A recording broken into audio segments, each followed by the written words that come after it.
The Luna who refused to break. They said an alpha's rejection was a death sentence. They said a discarded Luna had no future. Alara Voss heard those whispers the night Kyle Thorne stood before their entire pack and chose power over her, chose another woman, another alliance, another life. The humiliation should have destroyed her. The shame should have sent her crawling into exile. But here's what they didn't know. Some wolves don't break when you cast them aside. Some come back with sharper teeth. And when Alara returned months later with a new alpha at her side and ice in her eyes, Kale realized he hadn't just lost his Luna, he'd created his greatest rival. Stay with us until the end to see how this story unfolds.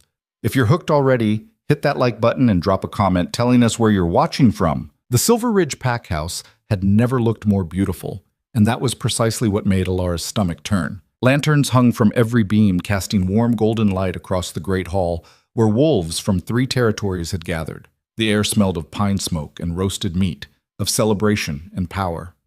Laughter echoed off stone walls that had witnessed 100 years of pack history. This was supposed to be their night, hers and Kael's.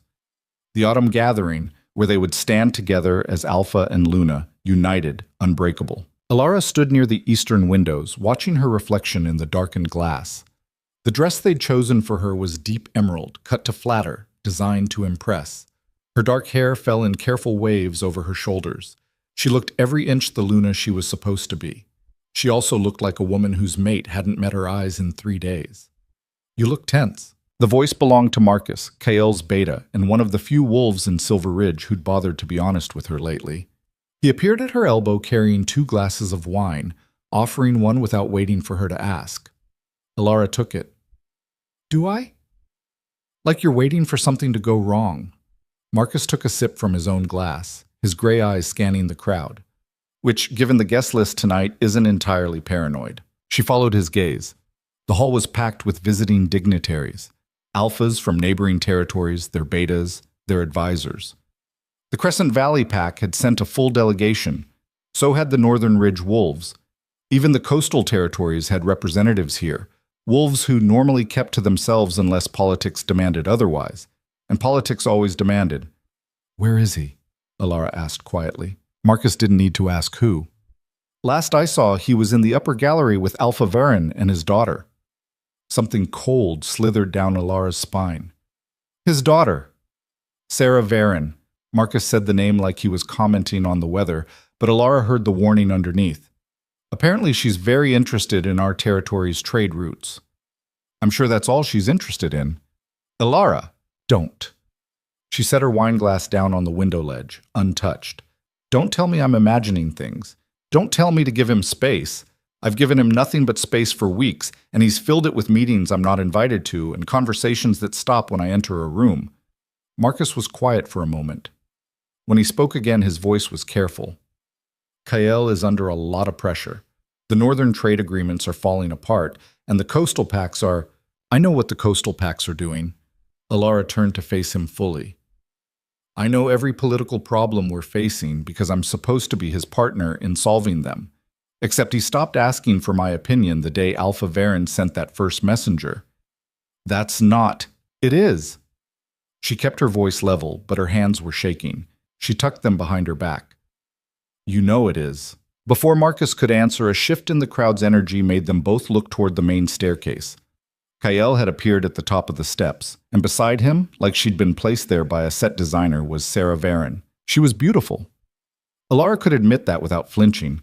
Tall and willowy, with silver blonde hair that caught the lantern light like something out of a story. Her dress was white, bold choice for a pack gathering, and cut with the kind of elegant simplicity that cost a fortune.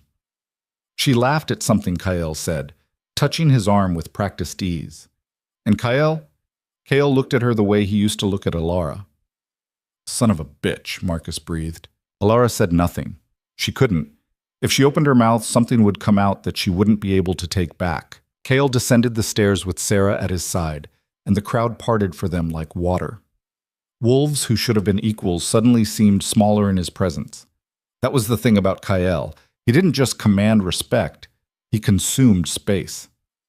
At 6'3", broad-shouldered and dark-haired, he looked like someone had carved the word alpha out of granite and taught it to walk. Alara had loved that about him once. The certainty, the strength, the way he could silence a room just by entering it. Now she watched him guide another woman through that same room, and all she felt was cold. "I should go to him," she said quietly. "Alara, maybe you should—" "I should go to my mate." She met Marcus's eyes. "That's what a Luna does, right? Stands beside her alpha?" She didn't wait for his answer. She moved through the crowd with the same grace she'd been taught since childhood, smiling at the wolves who nodded to her, accepting their murmured greetings without really hearing them. Her focus was singular. Reach Kael before this night spun any further out of her control. She was 10 feet away when Kael finally saw her. Their eyes met across the crowded hall, and for just a second, one heartbeat, she saw something flicker in his expression. Guilt, maybe? Or regret? But then Sarah laughed again, a bright crystalline sound, and Kael's attention shifted back to her like a compass finding north.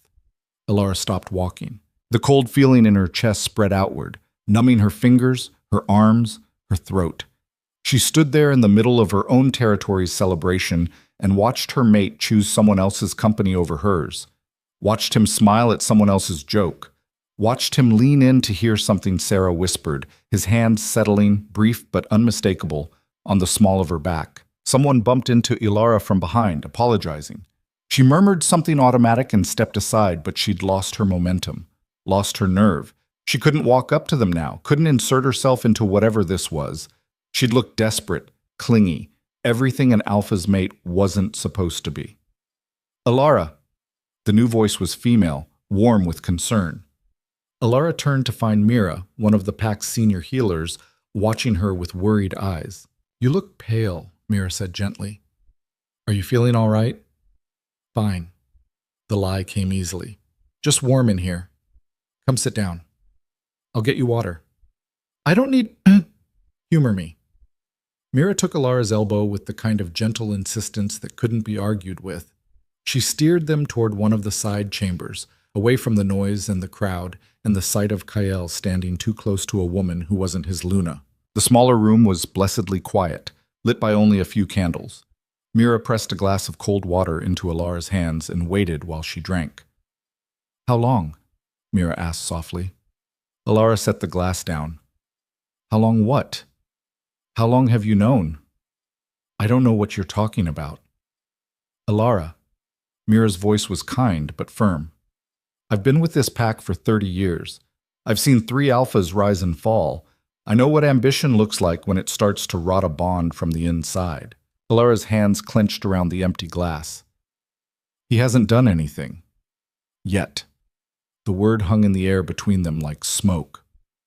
"The Varen Alliance?" Alara said finally. "It would solve everything, wouldn't it? Access to their northern territories, their trade routes, their military support if the coastal packs keep pushing? At what cost? That's what I keep asking myself." Alara set the glass aside and wrapped her arms around herself. "What exactly is Kyle willing to pay for that alliance?" Mira didn't answer. She didn't have to. They sat in silence for a moment, listening to the muffled sounds of celebration from the main hall.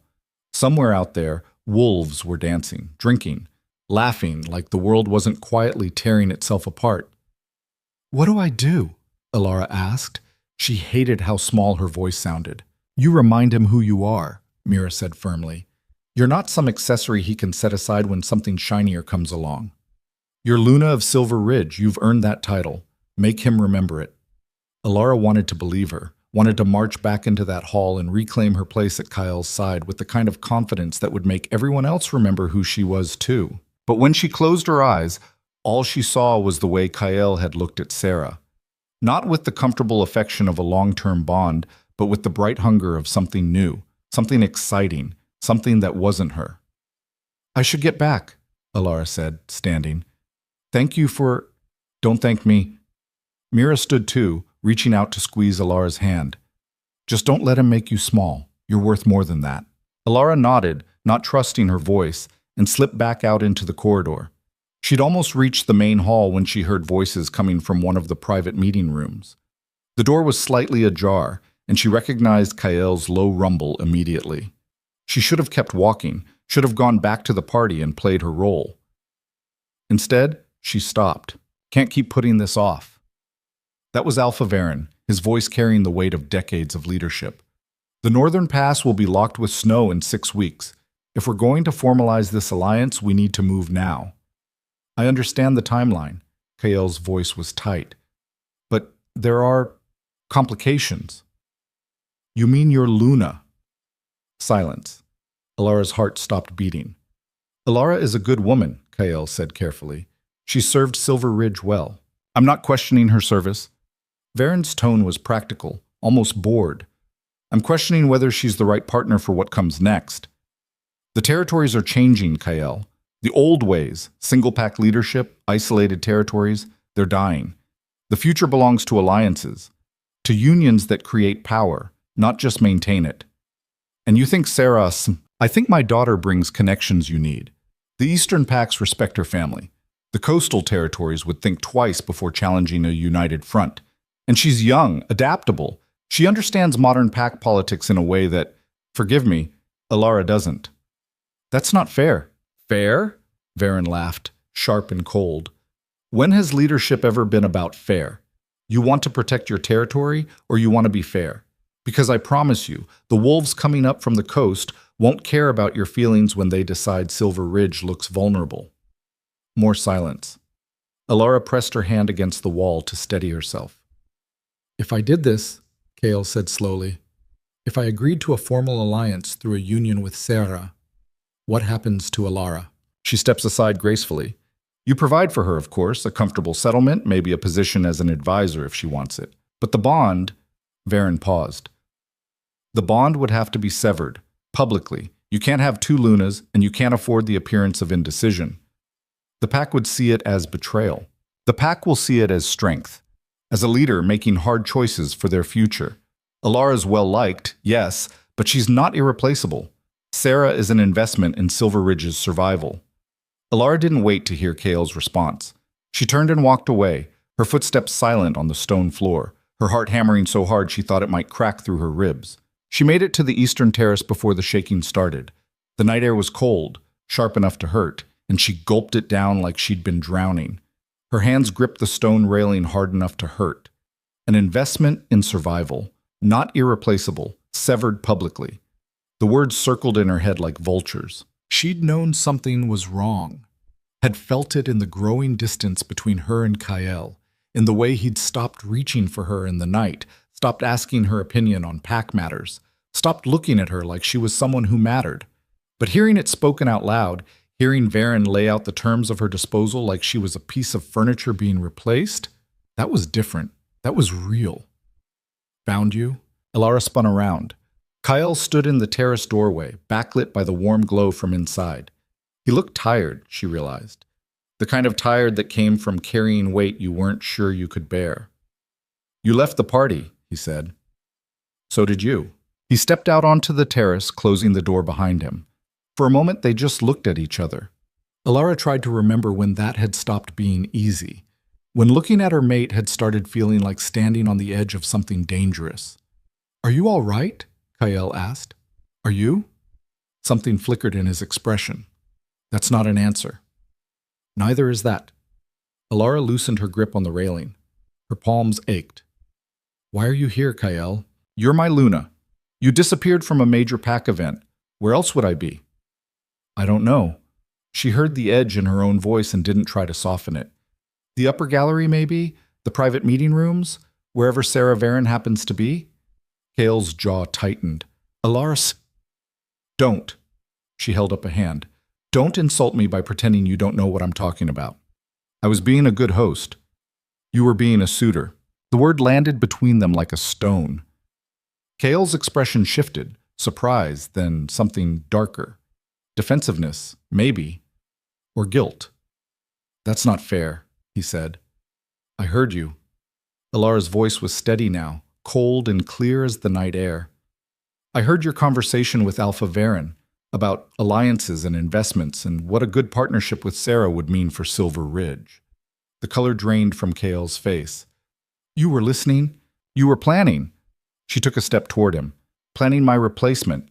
Planning how to sever our bond publicly so you could take another Luna without looking weak. It's more complicated than that. Then explain it to me. She spread her arms. Explain to me how selling off your mate like damaged goods is complicated. Explain how choosing political advantage over the bond we've built is anything other than exactly what it sounds like. Kale ran a hand through his hair, a gesture she'd seen 1,000 times when he was frustrated. The territory is at risk. You know that. The coastal packs are getting aggressive, and the northern trade routes are falling apart. Without stronger alliances, we've handled threats before. Not like this. His voice rose. Not with half the eastern territories looking at us like we're weak, like we're ripe for the taking. And you think parading around with Sarah Varen makes us look strong? I think uniting with the Varen pack gives us resources we desperately need. Then unite with them, Alara shouted. The words echoed off the stone. Form your alliance, secure your trade routes, do whatever political maneuvering you need to do. But don't stand there and tell me the only way to do it is by throwing me aside like I'm nothing. You're not nothing. Then what am I, KL? Her voice broke. Because right now I feel like an obstacle, like something in your way that you're looking for permission to remove. He didn't answer. Couldn't, maybe.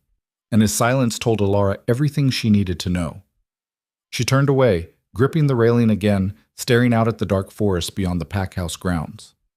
Somewhere out there, wolves were running, hunting, living their lives in simple, honest ways that didn't require betrayal. I've given you everything, she said quietly. 6 years, KL. 6 years of standing beside you, supporting your decisions, helping you lead this pack. I've negotiated disputes, managed resources, built relationships with every family in Silver Ridge. I've been a good Luna. I know. Then why isn't it enough? She looked at him over her shoulder. Why am I not enough? Because good isn't what we need anymore. The words came out harsh, unfiltered. We need exceptional. We need powerful connections and strategic advantages and a Luna who brings more to the table than just being well-liked by the pack. There it was, the truth, stripped of politics and careful phrasing. Alara turned to face him fully. You really believe that? I believe I have to think about Silver Ridge's future, about protecting hundreds of wolves who depend on me to make the right choices even when they're hard. Hard for who? Alara's laugh was bitter. You're not the one being discarded. You think this is easy for me? Kale's voice rose again. You think I want this? I'm trying to save our territory, Alara, our home, everything we've built. If that means making sacrifices, don't call me a sacrifice. Her voice was ice. Don't you dare make yourself the victim here. They stared at each other, the space between them feeling like miles instead of feet. I won't fight you on this, Alara said finally. If you've already decided, if you've already chosen Sarah and her father's alliance over our bond, I won't make a scene. I won't give the pack a reason to see me as bitter or vindictive. Something like relief crossed Kale's face. Alara, but understand this. She stepped closer, close enough to see her reflection in his eyes. When you sever this bond, when you stand in front of Silver Ridge and announce that I'm no longer your Luna, you don't get to pretend it was noble. You don't get to frame it as duty or necessity or anything other than exactly what it is. You choosing power over love. Remember that, Kael. When you're standing beside your new Luna, when you're reaping the benefits of your strategic alliance, remember that this was your choice. She walked past him, heading for the door. Where are you going? He called after her. To pack. Alara, you don't have to leave tonight. We can... She stopped in the doorway, not looking back. Yes, I do. Because if I stay, I'll say something I can't take back. Or worse, I'll try to change your mind, and we both know you've already made it up. She left him standing on the terrace alone. The pack house felt different as Alara climbed the stairs to her chambers. Smaller somehow. Less like home, and more like a place she was visiting. A place she'd already started to leave. Her rooms were in the eastern wing, connected to Kael's by a shared door that had been left open since the day they'd bonded. She closed it now, quietly, and turned the lock with fingers that had finally stopped shaking. The space looked the same as always. Her clothes in the closet, her books on the shelves, her favorite chair positioned by the window where she liked to read in the mornings. 6 years of life accumulated in these rooms. 6 years of being Luna. All of it suddenly meaningless. Alara pulled a travel bag from the closet and started packing. Not everything. She couldn't take everything. Just the essentials. Clothes. A few personal items. The silver bracelet her mother had given her before she died. She was folding a sweater when the knock came. "It's me," Marcus called through the door. "Can I come in?" She almost said no. Almost told him she needed to be alone. But Marcus had been honest with her when no one else would, and she owed him at least a goodbye. She opened the door. Marcus took one look at the half-packed bag and sighed. So it's happening. It was always going to happen. Alara went back to her packing. "I just didn't want to see it. There's still time. You could fight this. The pack will follow their alpha." She folded another sweater, careful and precise. "They always do. And Kael's right about one thing. He can offer them more with the Varen Alliance than he can with me." "That's not true, isn't it?" She looked at Marcus. "What do I bring to Silver Ridge that Sarah Varen can't bring better? I have no political connections outside this territory, no special skills or resources. I'm just me. And right now, that's not enough." "You're Luna." "I was Luna." The correction hurt to say. Past tense. As of tomorrow night's gathering, when Kael makes his announcement, I'll just be Alara Voss again. No title, no territory, no place here. Marcus sat down heavily in her reading chair. "Where will you go?" "I don't know yet." She hadn't let herself think that far ahead. "Away. Somewhere I can figure out who I am when I'm not defined by being someone's mate." "The Wild Lands?" She paused, one hand on a folded shirt. The Wild Lands. The territories beyond pack borders, where lone wolves and rogues and outcasts went when they had nowhere else to be. Dangerous. Unpredictable. Free. "Maybe," she said. "Alara, that's crazy." "Reckless?" She met his eyes. "What choice do I have, Marcus? Stay here and watch Kael build a life with someone else? Accept some pity position on the council where everyone can whisper about the poor discarded Luna? No. I won't do that. I won't make myself small so everyone else can feel comfortable." Marcus was quiet for a long moment. When he spoke, his voice was rough. "You're one of the strongest people I know. Kael's making a mistake." "Maybe," Alara resumed packing. "But it's his mistake to make." They sat in silence while she finished. The bag wasn't very full. She was traveling light, taking only what she could carry easily. When she was done, she set it by the door and turned to face Marcus one last time. "Take care of them," she said. "The pack. I know Sarah will bring connections and resources, but they'll need someone who remembers they're more than just political assets.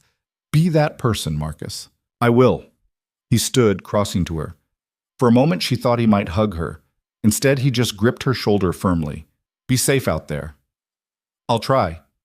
After he left, Alara stood alone in her chambers, her former chambers, and let herself feel everything she'd been holding back.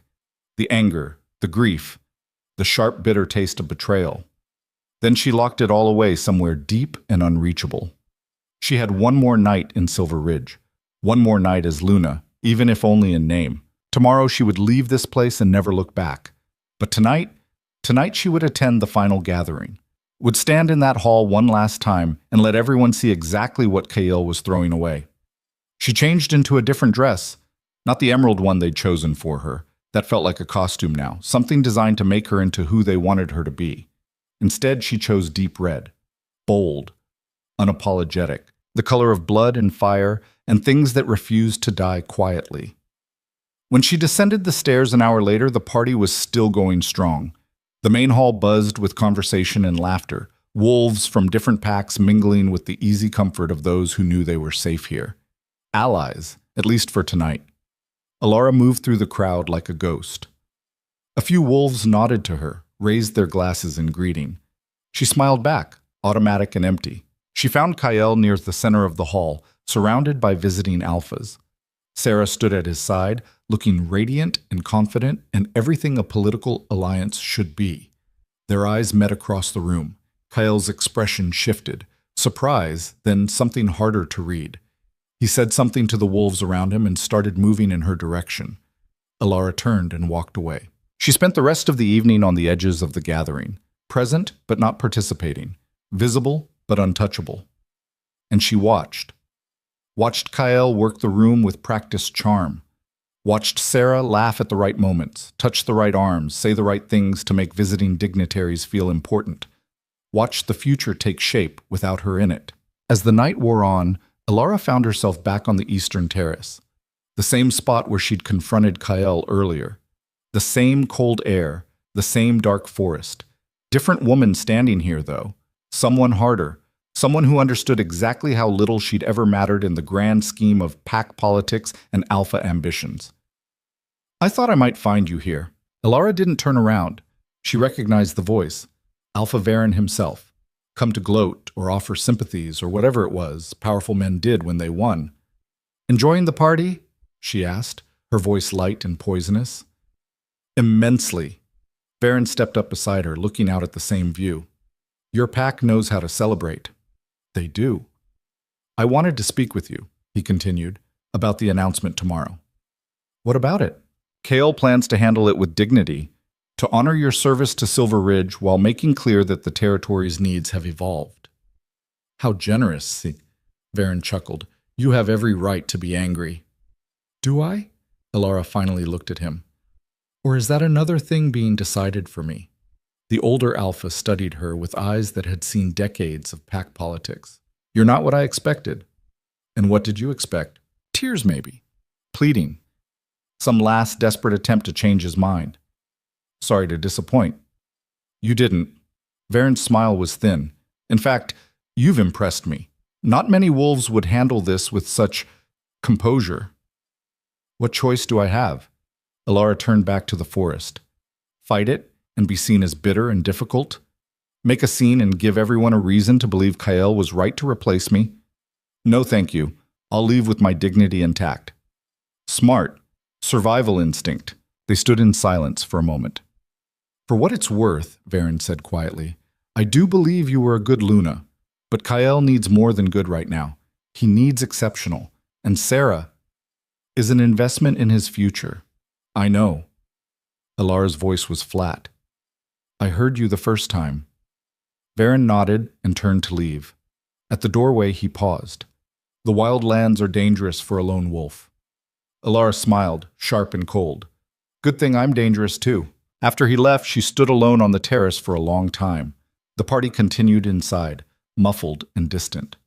Out in the forest, night birds called to each other. The wind carried the scent of pine and earth and the promise of winter coming. Somewhere out there, beyond pack territories and political alliances and alphas who chose power over love, there was a life waiting for her. She just had to be brave enough to claim it. Alara took one last look at the pack house, at the warm lights and stone walls that had been her home for 6 years, at the territory she'd served, at the wolves she'd led. Then she turned her back on all of it and went inside to sleep in her chambers one final time. Tomorrow, Kael would make his announcement. Tomorrow, she would be free.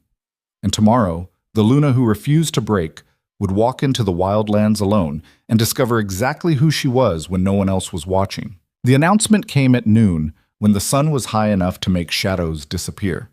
Alara stood at the back of the great hall, pressed against the stone wall where the crowd couldn't see her hands shaking. The room was packed, not just Silver Ridge wolves, but all the visiting dignitaries who'd stayed overnight. Word had spread that Alpha Kael had something important to say, and no one wanted to miss it. She'd dressed carefully that morning. Simple gray tunic, dark pants, her hair pulled back in a practical braid. Nothing that screamed discarded Luna, nothing that would give them the satisfaction of seeing her broken. Kael stood on the raised platform at the front of the hall, Sarah Varen at his right side. Alpha Varen stood to his left, looking pleased with himself. Marcus was there too, his expression carved from granite, refusing to meet Alara's eyes from across the room. Thank you all for gathering, Kael began, his voice carrying easily through the space. He'd always been good at this, at commanding attention without seeming to try. I know many of you have travel ahead, but I wanted to address you before you left Silver Ridge. The crowd settled into attentive silence. These are changing times for all pack territories, Kael continued. The old certainties, isolated leadership, single-pack autonomy, they're becoming liabilities in a world that demands cooperation and strategic alliances. Alara's jaw clenched.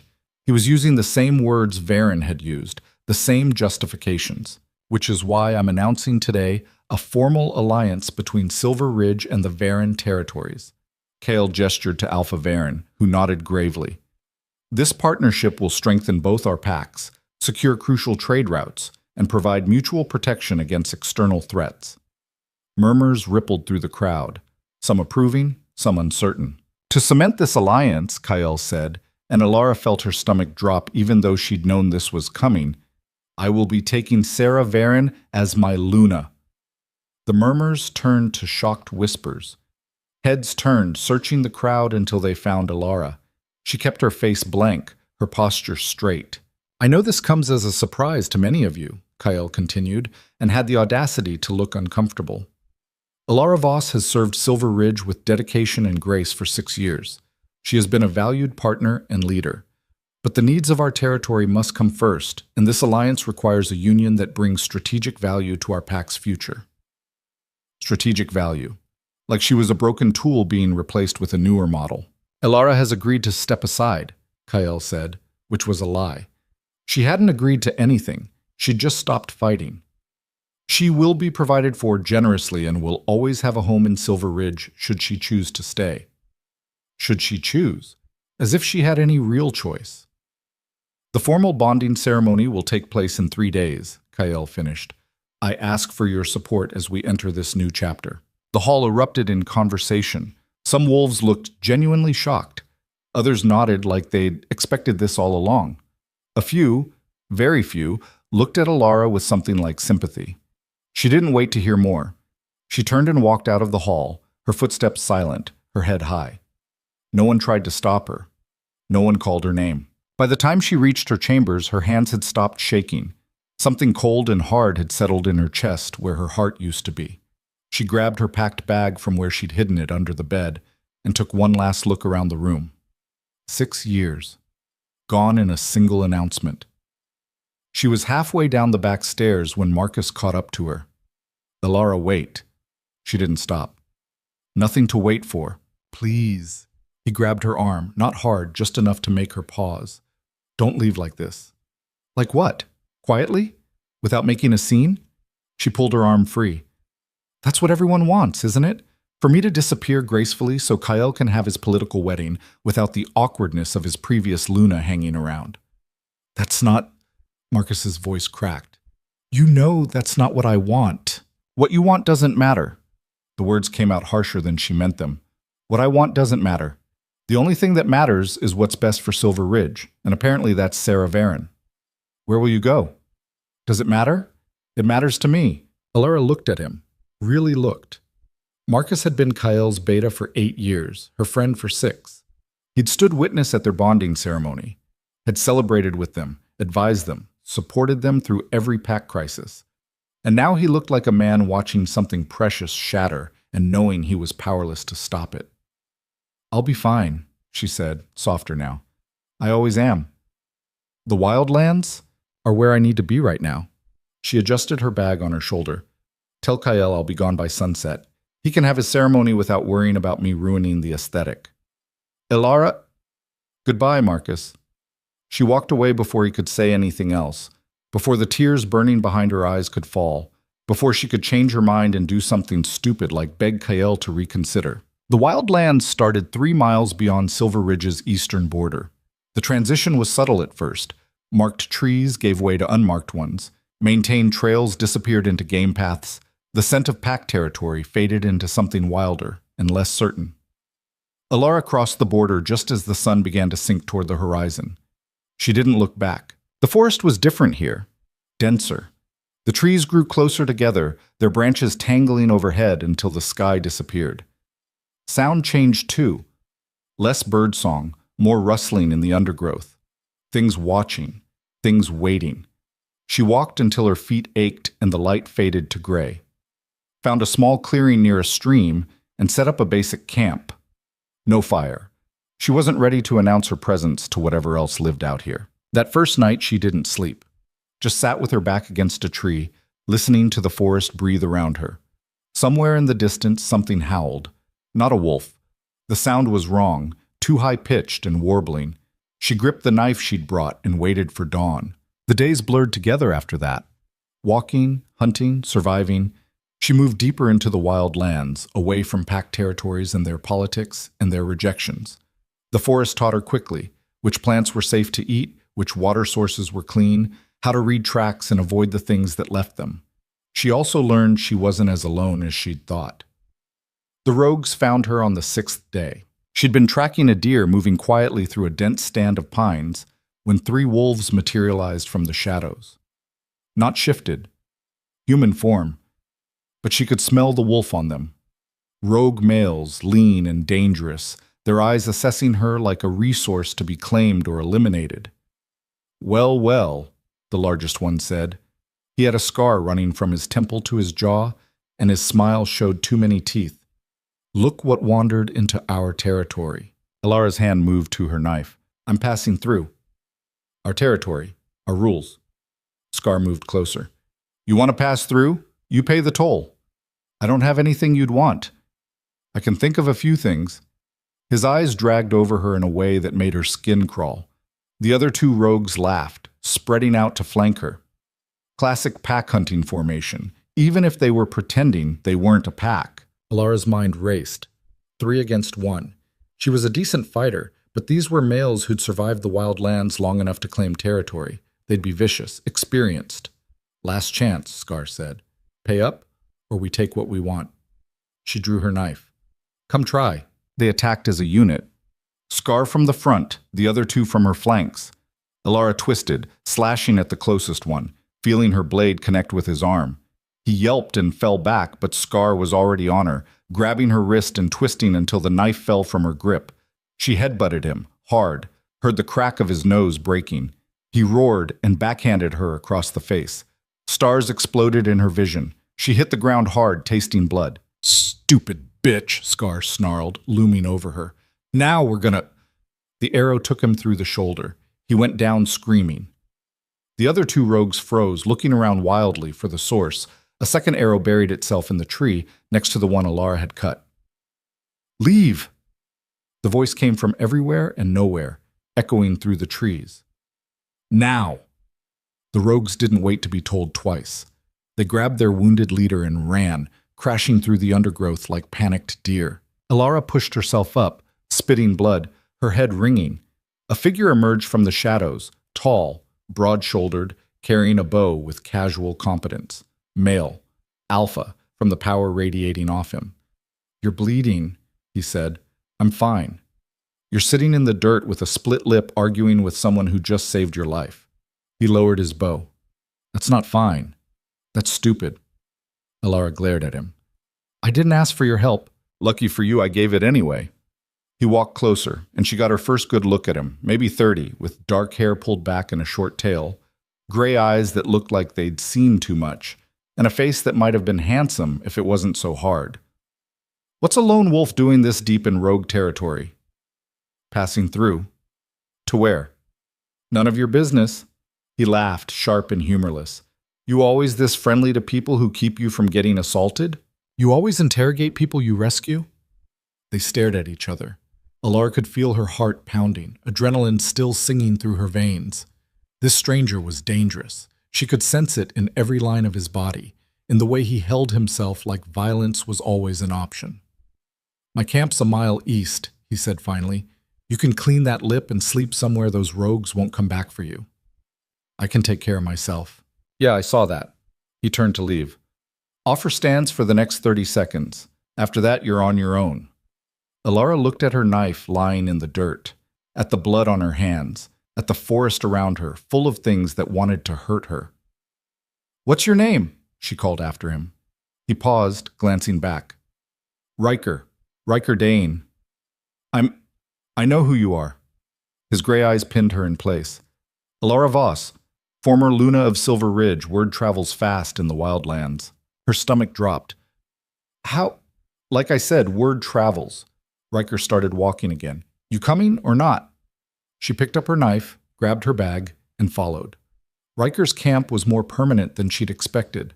A sturdy shelter built against a rock face, a proper fire pit, supplies organized with military precision. He moved through it with the ease of someone who'd been here a while. "Sit," he said, pointing to a log near the fire. I'll get water. Alara sat, her body starting to register all the places she'd be bruised tomorrow. Riker returned with a clean cloth and a canteen. He handed them to her without comment. Thank you, she said quietly. Don't mention it. He started building a fire, his movements efficient. Those rogues won't come back tonight, but they'll remember you. You should move on at first light. Where to? Anywhere that isn't their hunting grounds. He struck flint, coaxing sparks into kindling.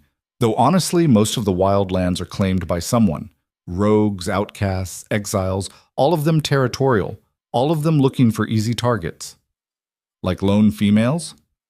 Like anyone traveling alone without pack protection. The fire caught, flames licking at the wood.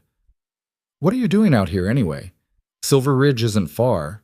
You could have stayed, found a place in the pack structure. Could have. Didn't want to. Riker looked at her across the fire, his expression unreadable. Because K.L. Thorne chose a political alliance over his Luna? Heat flooded Alara's face. You heard about that. Everyone heard about that. The Alpha of Silver Ridge publicly rejecting his bonded mate for a Varen daughter? That's the kind of story wolves tell around fires for years. He fed more wood to the flames. Humiliating. Yes, thank you for the reminder. I wasn't trying to... Riker stopped, shook his head. Sorry, that came out wrong. They sat in silence for a moment, the fire crackling between them. For what it's worth, Riker said quietly, K.L. Thorne's an idiot. Alara laughed, bitter and sharp. Most people think he's brilliant, a strong leader making hard choices for his pack. Most people are idiots too. Riker met her eyes. I've seen a lot of alphas in my time, the ones who treat their mates like bargaining chips. They always think they're being strategic. Usually they're just being cowards. You speak from experience? I speak from observation. He leaned back against a tree. I've been in the wild lands for 3 years. You see a lot out here. Exiled alphas who lost challenges, betas who couldn't stomach their leaders' decisions, mates who were cast aside for younger, prettier, more politically convenient options. His eyes found hers again. You're not the first, Alara. You won't be the last.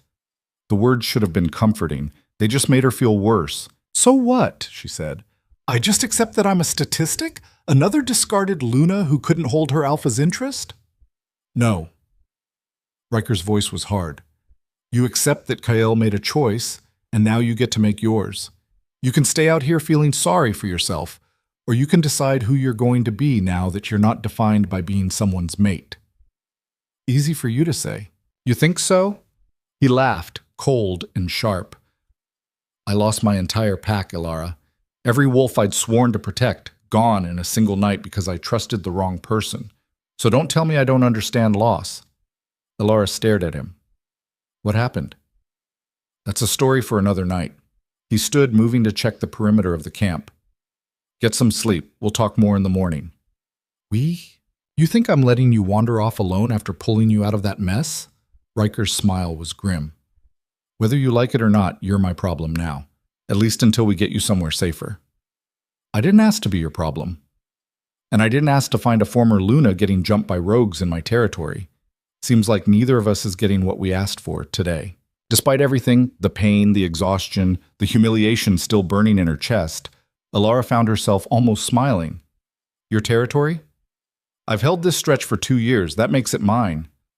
You're an alpha without a pack claiming wild land as territory. Doesn't that make you a rogue too? Probably.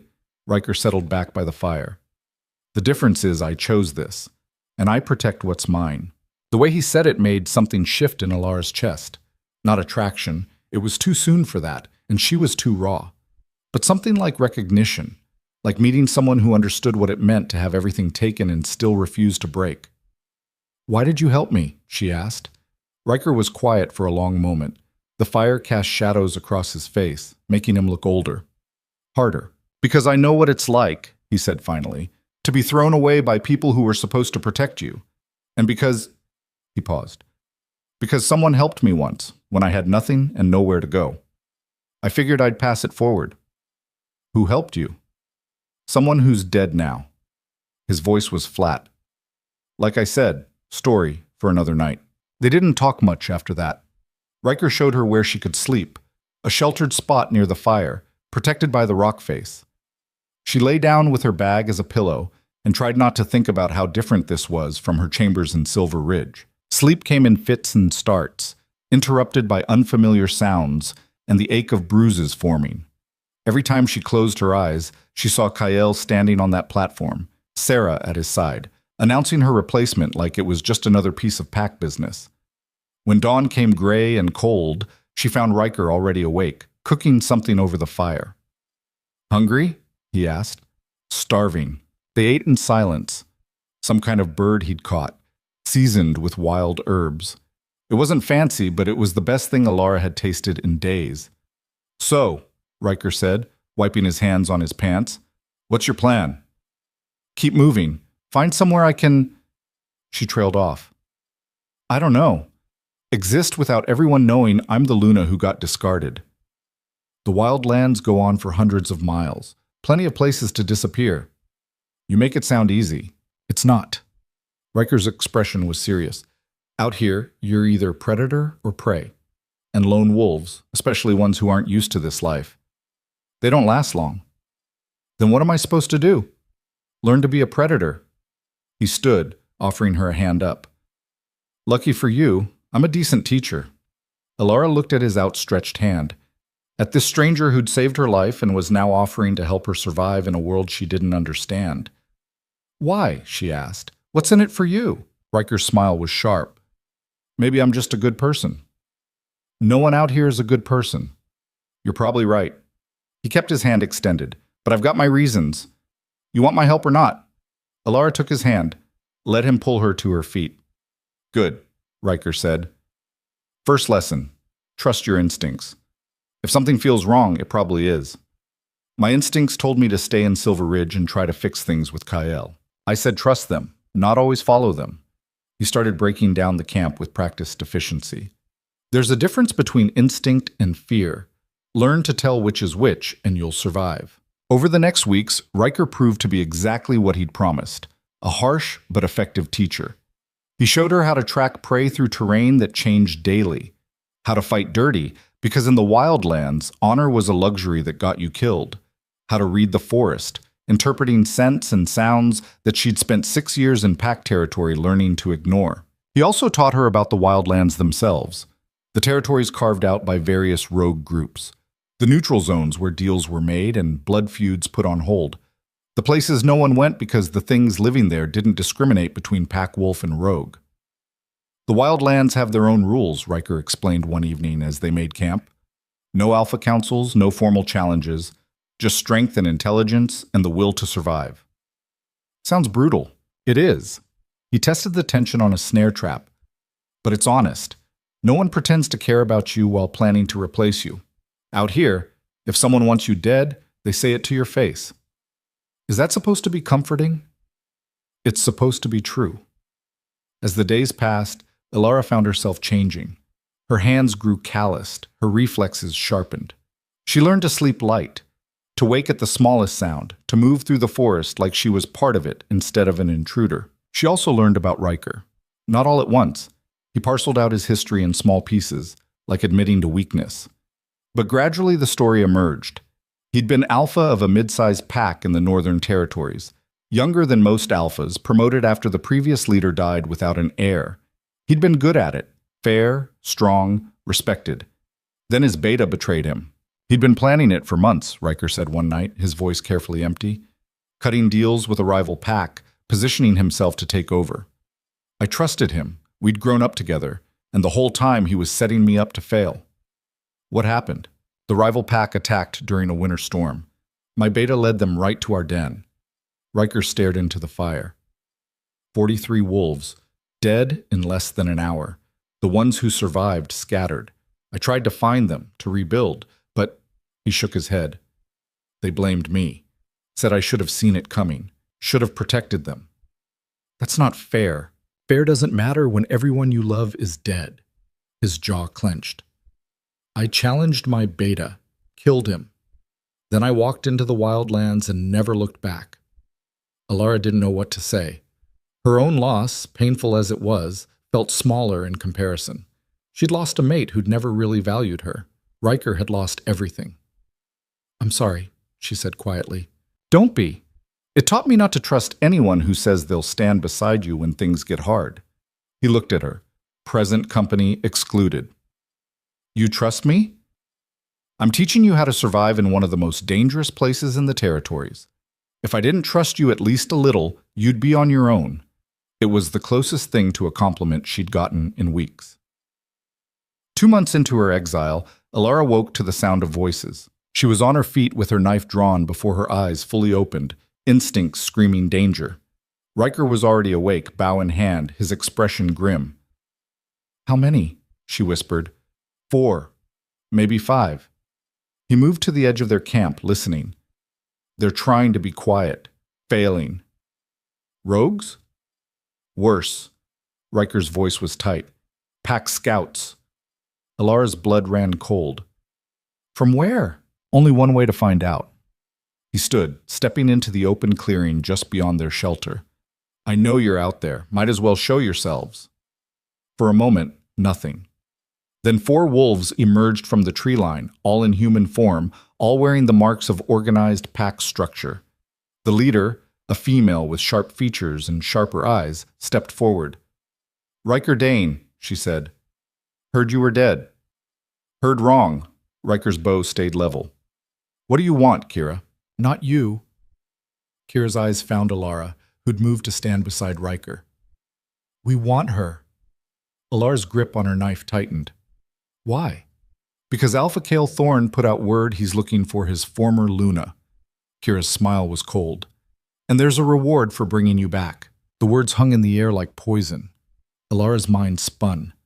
Kael was looking for her. After everything, after the public humiliation, the cold dismissal, the carefully worded announcement that she was being provided for but essentially erased, he was hunting her down like she was property that had wandered off. There's no reward worth dying for, Riker said, his voice calm but his bow never wavering from Kira's chest. Turn around, leave, forget you saw us. Kira laughed. You think you can take all 4 of us? I think I can put an arrow through your throat before you finish that sentence. Riker's smile was all teeth. Want to test it? The other scouts shifted, hands moving toward weapons. Alara counted the odds automatically. 4 against 2, all of them trained pack fighters, probably sent because they were expendable enough to risk, but skilled enough to succeed. I'm not going back, Alara said, surprised by how steady her voice sounded. Tell Kael I'm not his problem anymore. That's not really your choice. Kira took a step forward. Alpha Thorne was very clear he wants you returned, unharmed preferably, but returned either way. Why? The question burst out before Alara could stop it. He chose Sarah. He made his alliance. What does he want with me? I don't ask Alphas why they want what they want. I just deliver. Kira's eyes flicked to her companions. Last chance, Dain. Step aside or we go through you. Riker's answer was to draw his bowstring tighter. Everything happened at once. 2 scouts rushed Riker from the sides while Kira went straight for Alara. The 4th hung back, circling, looking for an opening. Alara barely got her knife up in time to block Kira's first strike, a vicious slash that would have opened her throat if she'd been slower. Nothing personal, Kira grunted, pressing the attack. Just business. Alara didn't waste breath answering. She focused on not dying, on remembering everything Riker had taught her about fighting dirty. When Kira overextended on a thrust, Alara grabbed her wrist and twisted hard, using the woman's own momentum to send her stumbling. She followed with a kick to Kira's knee that connected with a satisfying crack. Kira went down cursing. Behind her, Alara heard the thrum of Riker's bow, a scream, the sound of bodies hitting the ground. She didn't look, couldn't afford to. The 4th scout was moving in, a massive male with arms like tree trunks, and a blade that looked like it could split her in half. You're making this harder than it needs to be, he said, almost conversational. Alpha just wants to talk to you. He had 6 years to talk to me. Alara circled, keeping her knife between them. He chose to talk to Sarah Varen instead. Politics. The scout shrugged. Doesn't mean he didn't care about you. Funny way of showing it. He lunged. Alara dodged left but wasn't quite fast enough. His blade caught her arm, opening a line of fire from shoulder to elbow. She bit back a scream and slashed at his face. He jerked back, giving her space to run. She didn't run. She was so tired of running. Instead, she grabbed a burning branch from their campfire and shoved it into the scout's face. He howled, stumbling backward, and Alara used the moment to sweep his legs. He hit the ground hard. She kicked his blade away and pressed her knife to his throat. "Tell Kyle," she said, breathing hard, "that if he wants to talk to me, he can come find me himself. And when he does, I'll tell him exactly what I think of his politics." She pulled back, letting the scout scramble away. He grabbed his companion, Kira, limping badly, and they disappeared into the forest. The other two scouts weren't going anywhere. Riker's arrows had found their marks. "You let them go," Riker said. It wasn't a question. "I'm not a killer." "You might need to become one." He moved to check the bodies, retrieving his arrows with practiced efficiency. "They'll report back to Kyle. He'll know exactly where you are." "Good." Alara pressed her hand to her bleeding arm, trying to slow the flow. "Let him come. I'm done hiding." Riker looked at her for a long moment. "You're bleeding." "I noticed." "Sit down. I'll stitch it." The wound wasn't as bad as it felt, but it was deep enough to need closing. Riker worked quickly, his hands surprisingly gentle despite the circumstances. Alara watched the forest while he worked, half expecting another attack. "This changes things," Riker said quietly, tying off the last stitch. "Kael sending scouts this deep into wild lands. That's not just about wanting to talk. That's about control." "He doesn't control me anymore." "He thinks he does. That's worse." Riker sat back, studying her. "What did you do to make him this determined?" "Nothing. I left, disappeared." "Exactly what he wanted." "Clearly not." Riker started gathering their supplies. "We need to move. Those scouts will bring reinforcements, and I'd rather not be here when they arrive." They broke camp in minutes, leaving nothing behind but dead scouts and questions. Riker led them deeper into the wild lands, moving with purpose now, instead of the meandering pace they'd kept before. "Where are we going?" Alara asked after an hour of hard traveling. "Somewhere Kael's wolves won't follow." "Where's that?" Riker glanced back at her, his expression grim. "The Deadlands." Alara had heard of the Deadlands. Every wolf had. They were the stories mothers told to keep children from wandering too far from pack territory, a stretch of wilderness so hostile that even rogues avoided it. The land itself was wrong there, corrupted by something that had happened decades ago.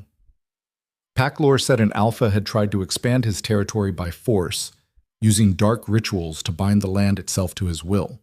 It had backfired spectacularly, killing his entire pack and leaving the earth poisoned. "That's suicide," Alara said. "That's survival. The Deadlands are neutral ground. No pack claims them, no rogues hunt there. It's the one place Kael won't send his wolves. Because anyone who goes in doesn't come out." "Not true." Riker's smile was sharp. "I've been in and out 3 times. You just need to know the safe paths." "And you know them?" "I do now. Learned the hard way."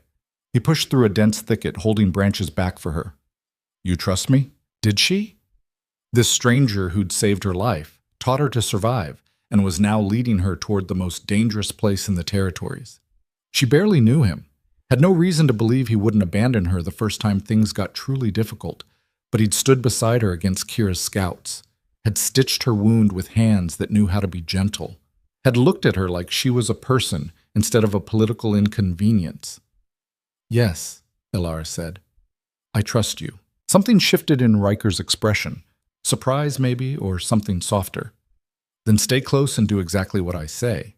The Deadlands don't forgive mistakes." They reached the border of the Deadlands at dusk. Alara felt it before she saw it, a wrongness in the air, like the forest was holding its breath. The trees changed first, their bark turning gray and lifeless. Their branches twisted into shapes that hurt to look at.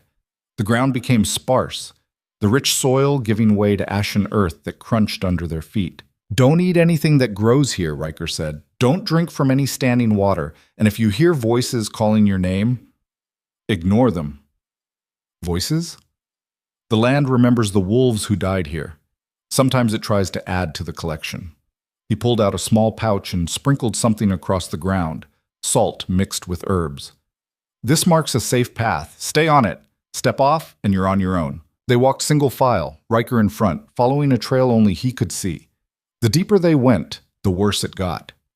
The air tasted like metal. Strange sounds echoed from the dead trees, Not animal, not wind, just wrong. Twice, Alara saw movement in her peripheral vision, but when she turned to look, nothing was there. "How much further?" she asked, hating how thin her voice sounded. 2 miles to the heart. There's a shelter there, ruins of the old Pack's den. It's the safest place in the Deadlands. Safe is relative, right? Very. Night fell like a curtain, sudden and absolute. Riker lit a torch, the flames burning an unnatural blue-green. It cast barely enough light to see the path ahead. That's when Alara heard it. "Alara!" Her name whispered from the darkness. Familiar voice. Her mother's voice.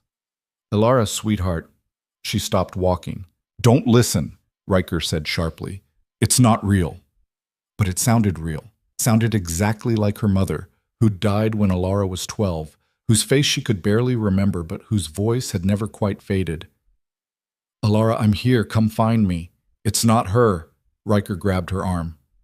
"The Deadlands feed on grief, on loss. They'll use anything to pull you off the path." "But what if it's not her?" His grip tightened. "Look at me. Clara, look at me." She did. Riker's gray eyes were steady, certain. "Whatever you hear," he said, "whatever you see, it's not real. The only real thing is this path and the fact that we keep walking. Understand?" She nodded, not trusting her voice. They kept moving. Her mother's voice called again, pleading now, begging Alara to come to her. Other voices joined in. Her father, who'd remarried and never looked back after his first mate died.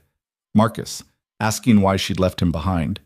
Even Kyle, his voice cracking with false emotion, saying he'd made a mistake and needed her back. Alara clenched her jaw and walked, one foot in front of the other, eyes on Riker's back, refusing to look at the shapes moving in the darkness, refusing to listen to the voices that knew exactly how to hurt her. When they finally reached the ruins, she was shaking so hard her teeth chattered. The old den was half collapsed, but enough structure remained to provide shelter. Riker set up a perimeter with more of his salt mixture, creating a protective circle around their camp. "We're safe here," he said. "The voices can't cross the barrier." "How do you know?" "Because I've tested it." He started a fire, normal colored this time, and began heating water. "First time I came to the Deadlands, I spent 3 days listening to my dead packmates call for me. Nearly drove me insane. Then I found this place and the voices stopped." Alara sank down by the fire, her whole body aching. "Why did you come back?" "Because sometimes the only way to survive is to go where no one else will follow." Riker handed her a cup of hot tea, something that tasted bitter but cleared the metallic tang from her mouth. "And because I needed to prove to myself that I could face the worst thing in my head and come out the other side." "Did it work?" "I'm still here, aren't I?" They sat in silence for a while, the fire crackling between them. Beyond the salt circle, the Deadlands whispered and called, but the voices couldn't reach them here. "Thank you," Alara said finally, "for bringing me here, for keeping me safe." "Don't thank me yet. We still have to get out." "When?" "Few days. Let Kale's scouts give up looking for us. Let the trail go cold." Riker poked at the fire. "Then we head south. There's a rogue settlement there, not friendly, but neutral. You can disappear there, start over." "Is that what you want? For me to disappear?" The question hung between them. Riker looked up, his expression unreadable. "What I want," he said slowly, "is for you to have a choice, something you haven't had in a long time." "And what about you? Do you have a choice?" "I chose this life. Chose isolation over the risk of being betrayed again." "That sounds lonely." "It is." He met her eyes. "But it's safe." "Safe isn't the same as living." Riker's laugh was bitter. "Says the woman who ran away to the wild lands." "I didn't run away. I left." Alara leaned forward. "There's a difference. Running is about fear. Leaving is about choosing yourself over the people who don't choose you." "Is it?" Riker's voice was quiet. "Or are you just telling yourself that so it hurts less?" The words hit harder than they should have. Alara looked away, blinking against the sudden burn in her eyes. "I don't know," she admitted. "I don't know anything anymore. 6 years I spent being Luna, being Kyle's partner, and it meant nothing. He erased me in a single announcement, and now he's hunting me like I'm something he owns instead of someone he threw away." Her voice cracked. So you tell me, Riker, am I running or choosing? Because from where I'm sitting, it feels like the same damn thing. Riker was quiet for a long moment. Then he moved around the fire to sit beside her, close enough that their shoulders touched. You're choosing, he said firmly. You're choosing to survive in the hardest way possible instead of accepting the easy path of staying where you weren't wanted. That takes more courage than K.L. Thorne will ever have. You don't know that. I know he let you go. That's all I need to know. Alara turned to look at him. In the firelight, Riker's hard edges seemed softer. He'd been kind to her in his rough way, had protected her, taught her, stood beside her against wolves who wanted to drag her back to a life she'd escaped. Why? She asked. Why do all this for someone you barely know? Because I know what it's like, Riker said, to lose everything and have no one give a damn. And because... He hesitated. Because you're stronger than you know. Stronger than Kyle ever deserved. Something warm unfurled in Ilara's chest.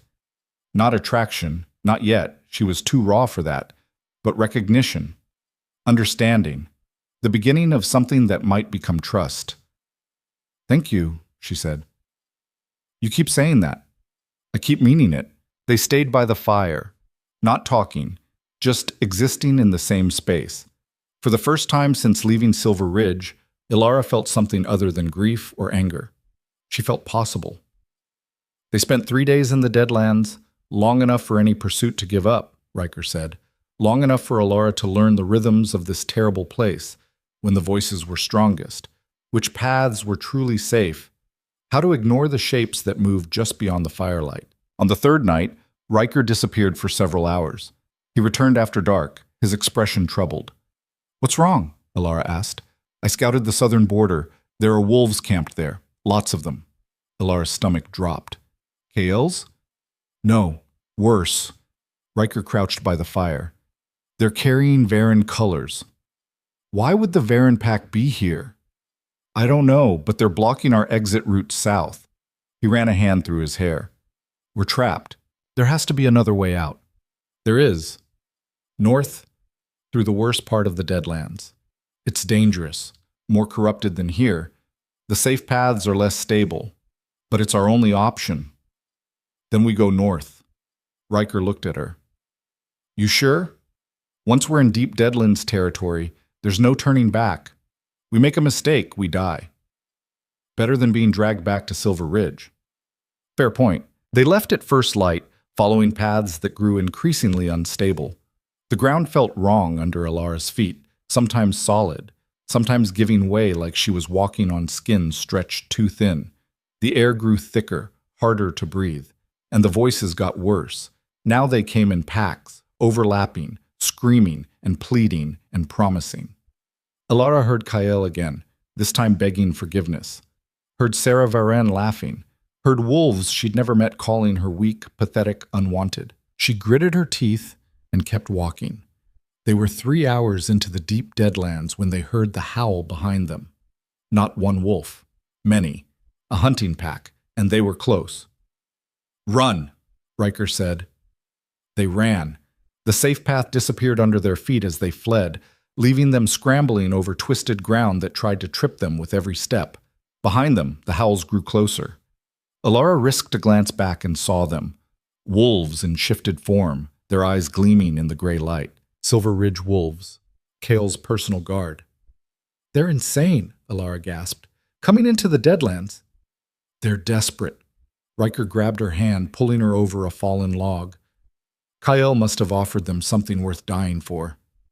The ground opened up ahead. A ravine, maybe 30 feet across, with nothing but darkness at the bottom. We have to jump, Riker said. That's impossible. It's jump or fight, and there's too many to fight.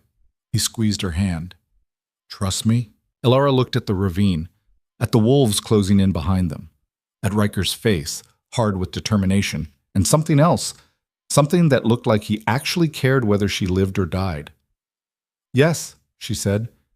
They ran for the edge together, hands locked, and jumped. For a moment, Ilara felt weightless, free, like she was flying instead of falling. Then they hit the other side. Riker landed cleanly, rolling to absorb the impact and pulling Ilara with him. They came up running, not stopping to see if the wolves followed. Behind them, she heard snarls of frustration, the sound of shifting, heated arguments about whether to attempt the jump. She didn't wait to see who won the argument. They ran until Alara's lungs burned and her legs screamed. Ran until the deadlands started to change again, the gray trees giving way to something that looked almost normal. Ran until Riker finally slowed, checking their surroundings with practiced caution.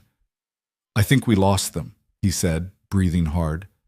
Alara bent over, hands on her knees, trying not to throw up. "Where are we?" "Northern border of the Deadlands. Past this is rogue territory, but not the kind Kael's wolves will follow us into." "Why not?" "Because it's controlled by the Iron Ridge Pack, and their alpha doesn't take kindly to Silver Ridge wolves trespassing." "Why would they help us?" Riker's smile was sharp. "They won't help us. But they hate Kael Thorn, which amounts to the same thing." They crossed the border as the sun began to set. The land changed immediately, still wild, but alive in a way the Deadlands weren't. Birds called from the trees. The earth smelled like earth again instead of ash and death. They'd made it. Alara wanted to collapse right there, to sleep for a week and forget the last 3 days had happened. But Riker kept them moving, pushing deeper into Iron Ridge territory until they found a stream where they could finally stop. Alara dropped her bag and sank to her knees, splashing water on her face. It was cold and clean, and the best thing she'd ever felt. "We made it," she said, half laughing, half crying. "We actually made it." "Don't celebrate yet." Riker was scanning the tree line. "We're in Iron Ridge territory without permission. That's its own kind of dangerous." As if summoned by his words, wolves emerged from the forest. 10 of them, all in human form, all armed. They moved with the coordinated precision of trained pack fighters. And at their center was an alpha. He was tall as Riker, with silver-streaked dark hair and eyes like chips of amber. Power rolled off him in waves, the kind of raw dominance that made Alara's wolf instinct scream to submit. "Riker Dane," the alpha said, his voice carrying effortless authority. "I heard you were dead." "People keep saying that." Riker didn't lower his weapon, but he didn't raise it either. "Hello, Dante." "Still making trouble, I see." The alpha, Dante, looked at Alara. "And you've brought company. How unexpected." "We need passage through your territory," Riker said. "We'll be gone by morning." "Will you?" Dante tilted his head. "I'm curious why 2 wolves would brave the Deadlands to reach my territory. Especially when one of them is Alara Voss, former Luna of Silver Ridge." Alara's heart stopped. "How do you know who I am?" "Because Kael Thorn sent a messenger 3 days ago." Dante's smile was cold. "He's offering a substantial reward for your safe return. Says you're not well, that you fled in a moment of confusion and need to come home." "That's a lie." "I assumed as much. Kael Thorn has never been a particularly skilled liar." Dante took a step closer. "What I find interesting is that he's this desperate to get you back. Desperate enough to send his personal guard into the Deadlands. Desperate enough to offer me, his known enemy, an alliance if I return you." "What are you going to do?" Alara asked, her hand moving to her knife. Dante looked at her for a long moment. Then he started to laugh. "Return you to Kael Thorn? Please. I wouldn't give that ambitious fool the satisfaction." His amber eyes gleamed. "No, I have a better idea. You want to hurt the Alpha, who discarded you? Want to make him understand exactly what he threw away? What are you suggesting?" "I'm suggesting," Dante said, "that you stay in Iron Ridge, as my guest, my protected guest." He looked at Riker. "Both of you." Riker tensed. Why would you do that? Because nothing would infuriate Kael Thorn more than knowing his former Luna found sanctuary with his greatest rival. And because, Dante's smile turned sharp, I think Alara Voss might be the key to something I've been planning for a very long time. "What's that?" Alara asked, though part of her already knew. Dante's answer was simple, devastating, and changed everything. War. The words settled over them like frost. "War," Alara repeated, her voice carefully flat. "You want to use me to start a war." "Not start, finish." Dante's amber eyes never left her face. Kael Thorn has been pushing boundaries for years, taking hunting grounds that weren't his, cutting trade deals that undermine neighboring packs. He's been building toward expansion, and the Varen Alliance just gave him the resources to make it happen. He paused. Unless someone stops him first. And I'm supposed to be your excuse? Alara's hand tightened on her knife. Your justification for attacking Silver Ridge? No. Dante's voice was sharp. You're supposed to be a reminder that Kyle Thorne destroys everything he touches. That he's not the strong, decisive leader he pretends to be. He's a coward who throws away loyalty the moment it becomes inconvenient. That's not... Alara stopped herself. Because it was true, wasn't it? All of it. Think about it, Dante continued, his voice dropping to something almost gentle. You spent 6 years building Silver Ridge. 6 years earning the respect of wolves who'd never met you before. Then Kyle erased you like you'd never existed. Don't you want him to face consequences for that? Consequences aren't the same as war. Sometimes they are. Dante glanced at his wolves, who still stood in formation around them. I'm not asking you to fight. I'm offering you protection, resources, a place to rebuild. And yes, I'm asking you to let your presence here send a message. That Iron Ridge protects what Silver Ridge discards. Riker stepped forward, his expression hard. And when Kyle comes for her anyway, because you know he will, then he'll be attacking Iron Ridge territory to reclaim someone who doesn't belong to him anymore. Dante's smile was cold. That's the war I'm ready for. The question is whether you're ready to be part of it. Alara looked at Riker. His jaw was tight, gray eyes stormy with things he wasn't saying. He'd risked everything to get her out of the Deadlands, to keep her safe from Kael's scouts. Now Dante was asking her to walk straight into another kind of danger, the kind wrapped in protection and promises and the very real possibility of violence. I need to think, Alara said. Of course. Dante gestured to his wolves. Mara will show you to guest quarters. Take your time. Consider your options. But understand this. Kael knows you're in my territory now. He tracked you to the Deadlands border. Every moment you delay is a moment he uses to plan his next move. That sounds like a threat. It's a fact. Dante's expression didn't change. I'm offering you a choice, Ilara Voss. Stay under my protection and make Kael face what he's done. Or leave and spend the rest of your life running from an alpha who clearly won't let you go. A female wolf stepped forward. Mara, presumably.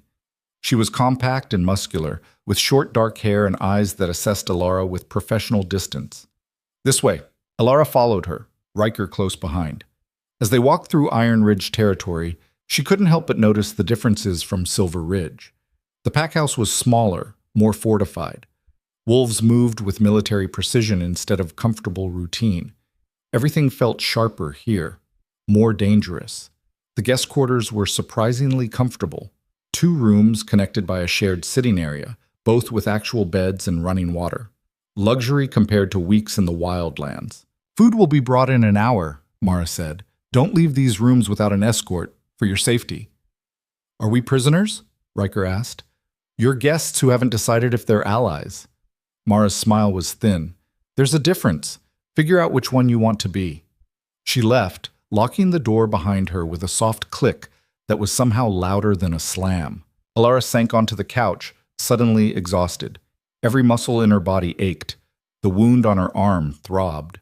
She was filthy, hungry, and so tired of running she could barely think straight. You can't seriously be considering this, Riker said. Why not? Because Dante doesn't help people out of the goodness of his heart. He wants something from you. Something that ends with Kael's territory in ruins and you caught in the middle. Maybe that's exactly what I want.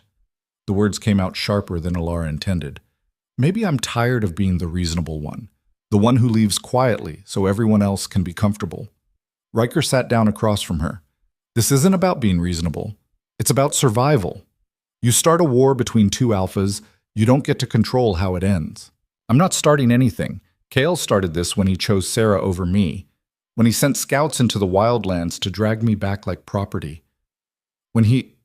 Her voice broke. When he made me feel like I was nothing. You're not nothing. Then why does it feel like I am? Alara pressed her hands to her face.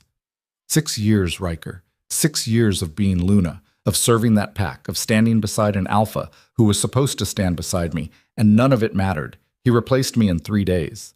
Riker was quiet for a moment. When he spoke, his voice was rough. You want to know what I think? Do I have a choice? I think Kyle made the biggest mistake of his life, and he knows it. I think that's why he's hunting you. Not because he wants you back, but because you're proof that he failed. That his precious political alliance cost him something real. Riker leaned forward. But I also think Dante is using that. Using you. And the second you're not useful anymore, he'll throw you away just like Kyle did. Or maybe he'll actually keep his word. You believe that? I don't know what I believe anymore. Alara stood, pacing to the window. Iron Ridge territory spread out below. Wolves training in the courtyard. Guards patrolling the perimeter. An organized pack ready for war. But I know I'm tired of hiding, tired of running. If Dante wants to use my presence to challenge Kyle, then fine. Let Kale come. Let him see what he threw away. And if people die? The question hit like a punch. Alara turned to face Riker. They're already dying. Kale's expansion isn't peaceful. You said so yourself. He takes hunting grounds, undermines trade, pushes until someone pushes back. At least this way the fight is on our terms. Our terms? Or Dante's? Does it matter? Yes. Riker stood, crossing to her. It matters because you're better than this. Better than letting someone else use your pain as a weapon. Maybe I don't want to be better. Alara's voice was quiet, dangerous. Maybe I just want to hurt him the way he hurt me. They stared at each other. The air between them felt charged, electric with things neither of them was saying. Alara? A knock interrupted whatever Riker was about to say. Mara entered without waiting for an answer, carrying a tray of food and a sealed envelope. Eat, she said, setting the tray down. And this came for you. Messenger bird from Silver Ridge. Alara's stomach dropped. Kale? Read it and find out. Mara left as quickly as she'd come. Alara stared at the envelope like it might bite her. Silver Ridge's seal, Kyle's seal, pressed into dark wax. Her hands shook as she broke it open. The letter was short, written in Kyle's precise handwriting, the same hand that had signed their bonding certificate 6 years ago. Alara, I know you're in Iron Ridge territory. I know Dante has offered you sanctuary. I'm asking you, begging you, not to accept. What happened between us was complicated. Political. I made choices I thought were necessary for Silver Ridge's survival. But I never meant to hurt you, never wanted you to feel discarded. Come back. We'll talk. Figure this out like the partners we've always been. If you stay with Dante, you're choosing war. Not just between our packs, but between everything we built together. Don't let him use you to destroy what we spent 6 years creating. Please, Alara, come home. Kay. Alara read it twice. Then she laughed, a sharp, bitter sound that made Riker's eyes narrow. What does it say? He wants me to come back. She handed him the letter. Says he never meant to hurt me, that Dante is using me, that I'm choosing war by staying here. Riker scanned the letter, his expression darkening. He doesn't mention Sarah. No, doesn't mention the alliance either. Just asks me to come home like the last 2 months never happened. What are you going to do? Alara took the letter back, staring at Kael's handwriting. Once, that handwriting had meant safety, partnership, a future they were building together. Now it just looked like lies written in ink. I'm going to answer him, she said. She found paper and pen in the writing desk by the window, sat down and wrote without thinking, letting the words flow straight from the anger burning in her chest. Kael, you're right about one thing. Dante is using me, but at least he's honest about it. You want to talk about partners? Partners don't get replaced in 3-day announcements.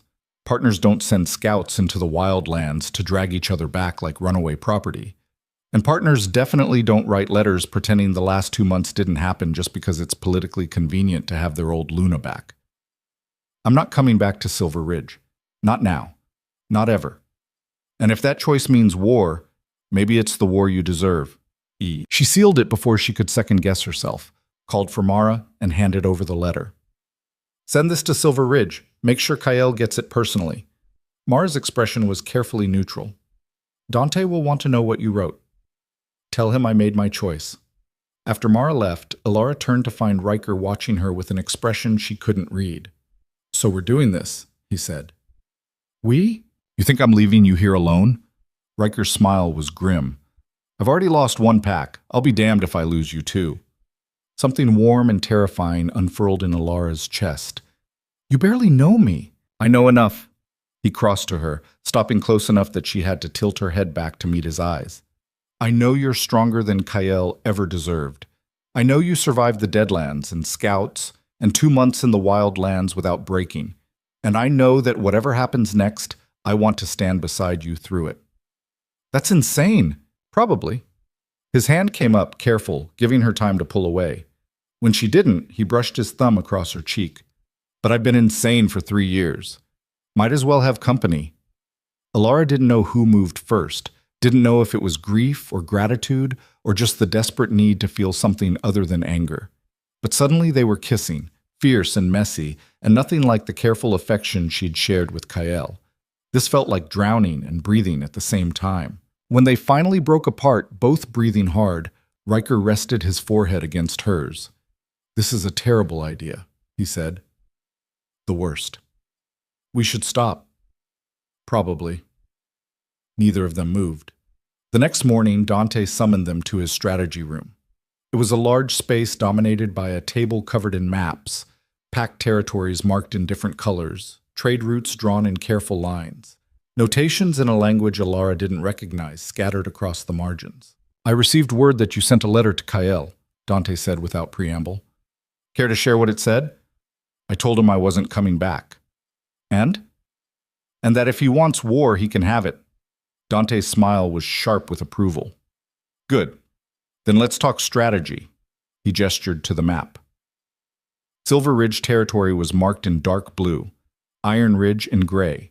Between them, several smaller territories formed a buffer zone. Kael's alliance with the Varen Pack gives him access to northern trade routes and military support, Dante explained, but it also stretches his resources thin. He's trying to hold 3 territories with the forces of 1. That's his weakness. What's yours? Alara asked. Dante laughed. Direct, I like that. My weakness is that half the packs in this region see me as an aggressor. They won't openly support Silver Ridge, but they won't support me either, which means any conflict stays between our territories unless I can change the narrative. And that's where I come in. Exactly. Dante's finger traced a line between territories. Kael threw away his Luna for political gain. That makes him look unstable, cruel, the kind of alpha who values power over loyalty. If I position Iron Ridge as the pack that protects what Silver Ridge destroys, suddenly I'm not the aggressor. I'm the defender. Of what? Riker's voice was hard. Alara's not a symbol you can plant on a battlefield. No, she's better than that. Dante looked at Alara. She's proof that Kael Thorne can't be trusted to protect his own. And in a world where pack bonds are everything, that's a weapon more powerful than any army. You want to parade me around, Alara said slowly. Show the other packs that I chose Iron Ridge over Silver Ridge. I want to give you a platform, Dante corrected. A chance to tell your story, to show everyone who Kael really is when the politics get stripped away. And if I refuse, then you're still welcome to stay as a guest, but you'll be wasting an opportunity to make Kael face consequences for what he did. Alara looked at the map, at Silver Ridge territory that had been her home for 6 years, at the small notation marking the pack house where she'd lived and loved and lost everything. What exactly are you asking me to do? There's a regional council meeting in 3 weeks, Dante said. All the major packs send representatives. It's neutral ground. No one can attack or challenge without violating ancient law. Kael will be there. So will Sarah and Alpha Varen. He paused. I want you to attend as my guest, as a wolf under Iron Ridge protection. Let them see you're not broken, not hiding, not the discarded Luna Kael's been telling everyone about. He's been talking about me? Of course. His story is that you left because you couldn't handle the pressure of leadership changes, that you're unstable, irrational. He's been painting himself as the victim, the alpha whose mate abandoned him in his hour of need. Fury flooded through Alara, hot and sharp. That's not... I know. Everyone with half a brain knows. But rumors and reality are different things. This is your chance to control the narrative. Dante's expression softened slightly. I won't force you. This only works if you choose it. But think about what it would mean, walking into that council chamber with your head high, showing every alpha there that Cale Thorne's version of events is a lie. Alara looked at Riker. He was watching her carefully, his expression neutral, but his eyes saying everything. This is dangerous. This is exactly what Dante wants. But it's also your choice. I'll do it, Alara said. Dante's smile was victorious. Excellent. We have 3 weeks to prepare you. Prepare turned out to be an understatement. Dante assigned her a team, Mara to train her in Iron Ridge protocols, a diplomatic advisor named Silas to coach her on council politics, even a stylist who insisted Alara needed to look like a Luna who'd chosen strength over sentiment. You can't show up looking like you've been living in the wild lands, the stylist, a sharp-eyed wolf named Vera, said bluntly. You need to look like you've been thriving. I have been living in the wild lands. Then we fake it. Vera held up 2 dresses. Politics is theater. You need a costume. The training was brutal. Silas drilled her on pack hierarchies, ancient protocols, the careful dance of saying everything while revealing nothing. Mara taught her how to move through formal events, where to stand, who to acknowledge, how to make an entrance that commanded respect instead of pity. And every night, Riker was there. Not hovering, not trying to protect her from choices that were hers to make. Just present, steady. You don't have to do this, he said one evening as they sat on the balcony of her quarters. You can still change your mind. I know. But you won't. No. Alara leaned against the railing, looking out at Iron Ridge territory. I spent 6 years being the Luna everyone expected. Quiet. Supportive. Never making waves. And it got me nowhere. Maybe it's time to make some waves. Waves or tsunamis? Dealer's choice. Riker laughed, the sound rough but genuine. They'd been dancing around each other for weeks, kisses that started and stopped, touches that meant too much to be casual, but not enough to be defined. Alara knew she was falling for him, knew it was too soon, too complicated, too everything, didn't care. When this is over, Riker said quietly, when the council meeting is done and Kael's faced whatever consequences are coming, what then? I don't know. I haven't thought that far ahead. Maybe you should. Maybe I'm tired of planning. Alara turned to face him. For 6 years I planned how to be a good Luna, how to support Kael's decisions, how to make Silver Ridge stronger, and none of it mattered. So maybe I'm done planning. Maybe I just want to exist and see what happens. That's not like you. How would you know? You've known me for 2 months. I know you're someone who thinks 3 steps ahead, who measures consequences before making choices. Riker moved closer. This version of you, the one who jumps first and thinks later, that's not who you are. That's who you're trying to be because you're hurt. Is that a bad thing? I don't know. But I know you'll regret it if you let Dante use you to start something you can't finish. Maybe. Alara reached up, tangling her fingers in his hair. Or maybe I'll finally do something that's entirely mine. Not Kael's, not Silver Ridge's, mine. This time when they kissed, it wasn't desperate. It was deliberate. A choice instead of a reaction. And when Riker lifted her, carrying her back inside, Alara didn't think about consequences or plans or anything except the feeling of being wanted by someone who saw her as more than a political convenience. The 3 weeks passed in a blur of preparation and strategy. Dante was thorough, making sure Alara understood every angle of what was about to happen. Kael would be there with Sarah. The Varen pack would have their delegation. Every major alpha in the region would be watching to see how this played out. You're the wild card, Dante explained the night before they left for the council grounds. No one knows what you're going to do. That uncertainty is power. Use it. What if I don't want power? What if I just want to tell the truth? The truth is power, especially when it makes powerful people uncomfortable. The council grounds were neutral territory, an ancient stone amphitheater built by wolves long dead, maintained by tradition and respect for the old laws. No violence was permitted here, no challenges issued. It was sacred ground where disputes were meant to be resolved with words instead of claws. Alara arrived with Dante's full entourage. Mara at her left, Riker at her right, a dozen Iron Ridge wolves forming a protective circle. She wore the dress Vera had chosen. Deep forest green, elegant but not ostentatious, cut to show strength instead of submission. She looked like a Luna, felt like a weapon. The amphitheater was already filling with wolves from different packs. She recognized some from her years at Silver Ridge, alphas who'd visited, betas who'd negotiated trade agreements. They stared as she entered, whispers spreading like wildfire. Then Kyle walked in. He was with Sarah, just like she'd expected. The Varen heiress looked perfect. Pale blue dress, hair styled in intricate braids, every inch the political alliance she represented. Kyle looked the same as always, strong, confident, the alpha everyone believed in. Until his eyes found Alara. She watched the recognition hit him. Watched his expression cycle through shock, anger, something that might have been pain. He started toward her, but Alpha Varen caught his arm, saying something sharp and quiet.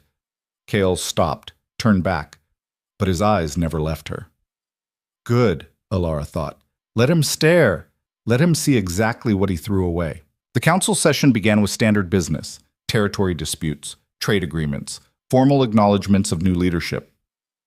Alara sat with Iron Ridge's delegation, silent, letting her presence speak for itself. Then Dante stood. I have a matter to bring before the council, he said, his voice carrying easily through the amphitheater. Regarding the treatment of bonded mates and the sanctity of pack loyalty. Murmurs rippled through the crowd. Kyle's expression went very still. 3 months ago, Dante continued, Alpha Kale Thorn of Silver Ridge publicly severed his bond with his Luna, Alara Voss, in order to secure a political alliance with the Varen pack. This action, while within his rights as Alpha, raises questions about the nature of pack bonds and whether political expediency should override sacred commitments. This is not council business, Kyle said, his voice tight. What happens within Silver Ridge is Silver Ridge's concern. Normally I'd agree, but when a Luna is forced out of her own territory with no protection, no resources, and no recourse, that becomes everyone's concern. Dante gestured to Alara. Alara Voss now stands under Iron Ridge protection. She is asked to speak about her experience. I believe the council should hear her. Every eye in the amphitheater turned to Alara. She stood slowly, her heart hammering so hard she thought it might break through her ribs. This was it. The moment everything changed. My name is Alara Voss, she began, and was surprised by how steady her voice sounded. For 6 years, I served as Luna of Silver Ridge. I negotiated disputes, managed resources, built relationships with every family in that territory. I stood beside Alpha Kale Thorn through every challenge, every decision, every crisis. She looked directly at Kyle. And when he needed a stronger alliance, he erased me, not through challenge or mutual agreement, but through a public announcement that I had no warning about and no say in. I was told to step aside gracefully, to accept a settlement and disappear, to make his political marriage convenient by removing myself from the equation. The amphitheater was dead silent. I'm not here to argue whether Kyle had the right to do this. He's Alpha. He has every right to make decisions for his pack. But I'm here to say that what he did wasn't leadership. It was cowardice. And I'm here to make sure every Alpha in this room understands that I didn't leave Silver Ridge because I was weak or unstable or unable to handle leadership changes. Her voice grew stronger, harder. I left because I refused to be treated like property. Refused to accept that 6 years of loyalty meant nothing compared to 3 days of political opportunity. And I'm standing here today to prove that the discarded Luna Kyle's been describing doesn't exist. I'm not broken. I'm not hiding. And I'm not going away. She sat down. The silence stretched. Then someone started clapping, slow, deliberate. Other wolves joined in until the applause filled the amphitheater. Kyle looked like he'd been struck.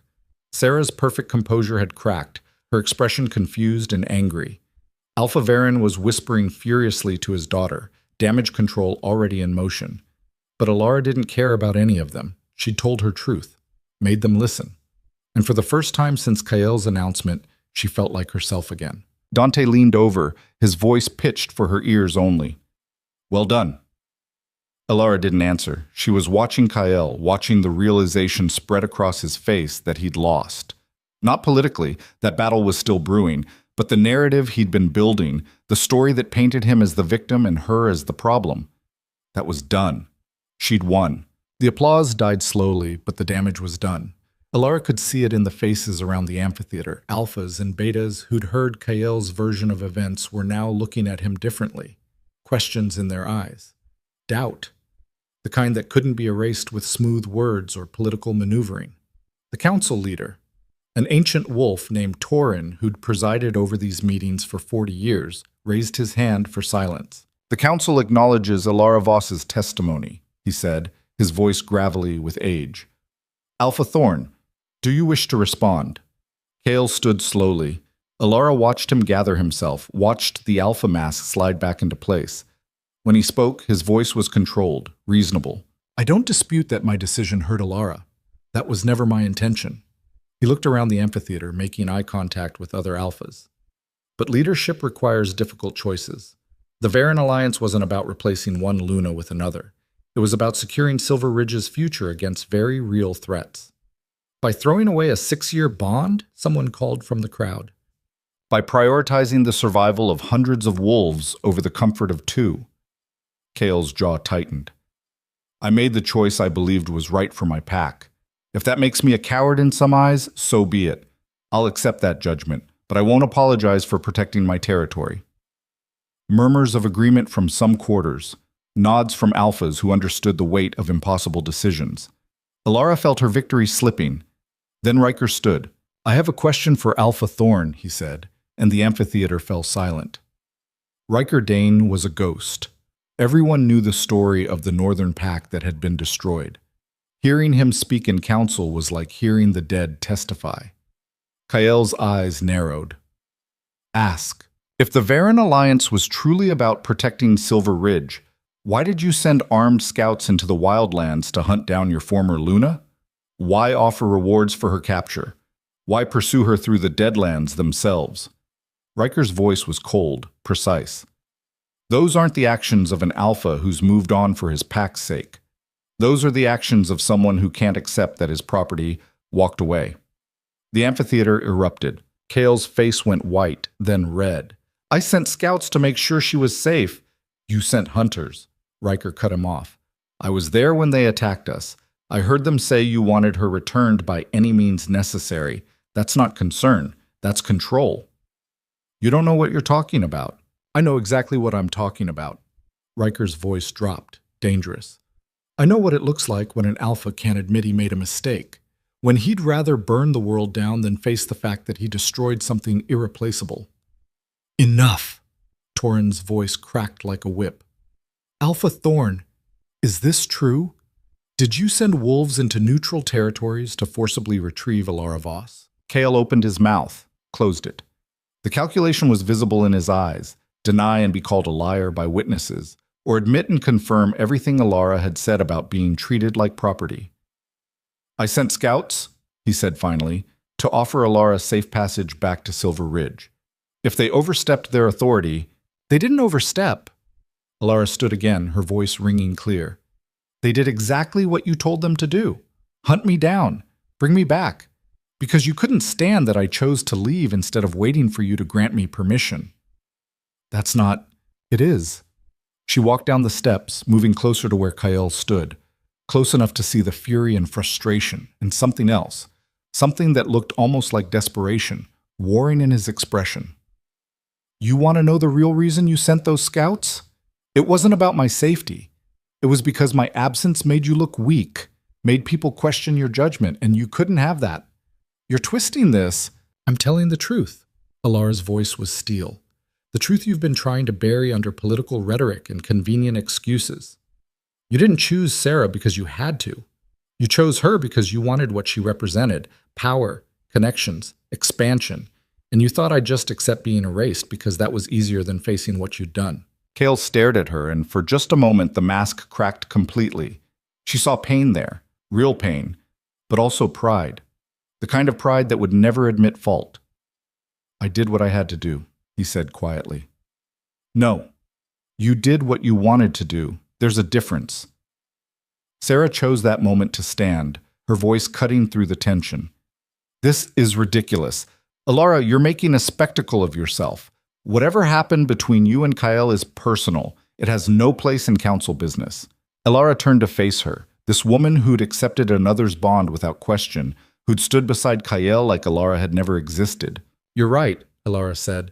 It is personal, but it became council business the moment Kael sent armed wolves into neutral territories. The moment he tried to use his position to force me back to a life I'd chosen to leave.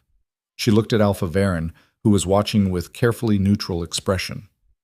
Tell me, Alpha Varen, if one of your wolves left the pack, would you hunt them through the Deadlands? Would you offer rewards for their capture? Varen's expression didn't change. If I believed they were in danger, that's not what I asked. The old Alpha studied her for a long moment. Then, surprisingly, he smiled. No, I wouldn't, because a wolf who chooses to leave has that right, even a Luna. The statement hung in the air like a condemnation. Varen had just publicly undermined his own alliance, admitting that Kael's actions had crossed a line. Kael rounded on him. You agreed this alliance was necessary. I agreed to a political union that strengthened both our packs. I didn't agree to help you hunt down your ex-mate like she was a runaway asset. Varen's voice was cold. There's a difference, Alpha Thorn. And right now, that difference is making me reconsider whether Silver Ridge is the kind of territory I want my daughter bonding into. Sarah's face went pale. Father, we'll discuss this later. Varen stood, his wolves rising with him. Council, I believe we've heard enough. The matter of Alara Voss's departure from Silver Ridge is clearly more complicated than initially presented. I move that we table any decisions regarding territorial alliances until a full investigation can be conducted. Seconded, another Alpha called. Torin nodded gravely. Motion carries. This council is adjourned. Chaos erupted. Wolves surged to their feet, everyone talking at once. Alara felt Riker's hand on her back, steady and grounding, as Dante's wolves formed a protective circle around them. Through the crowd, she saw Kael standing alone. Sarah had moved away, talking urgently with her father. The Silver Ridge delegation looked confused, uncertain, and Kael just stared at Alara with an expression she couldn't read. We need to leave, Mara said urgently, before this turns into something worse. They moved as a unit, pushing through the crowd toward the exit. Wolves stepped aside for them, some with respect, some with curiosity, a few with barely concealed hostility. Alara kept her head high, her shoulders back. She'd won. Actually won. They were almost to the doors when someone grabbed her arm. Alara, wait! It was Marcus.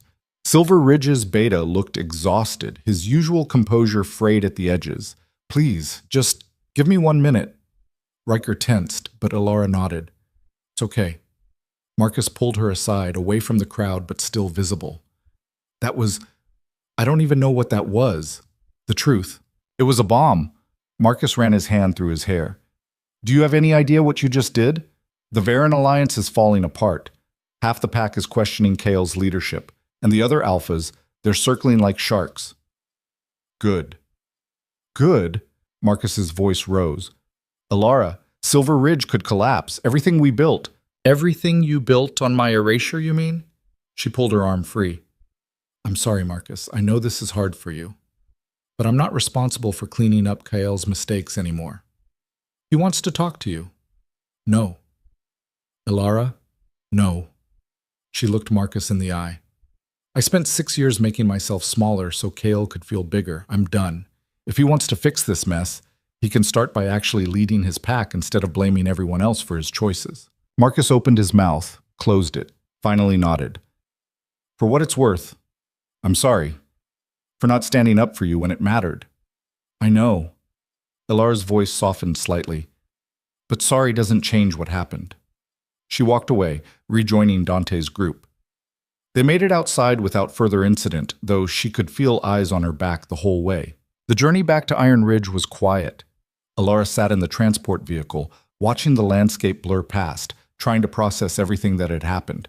She'd confronted Kael, told her truth in front of every major Alpha in the region, watched the alliance he'd sacrificed her for begin to crumble. She should feel triumphant, vindicated. Instead, she just felt tired. You okay? Riker asked quietly, sitting beside her. I don't know. Alara leaned her head against his shoulder. Thought winning would feel different. How's it feel? Empty. Like I just burned down a building I used to live in. Necessary, maybe, but still destruction. Riker was quiet for a moment. You didn't burn anything down. Kael did that himself. You just made sure everyone could see the flames. Is that better? It's honest. When they arrived back at Iron Ridge, Dante was waiting in his study.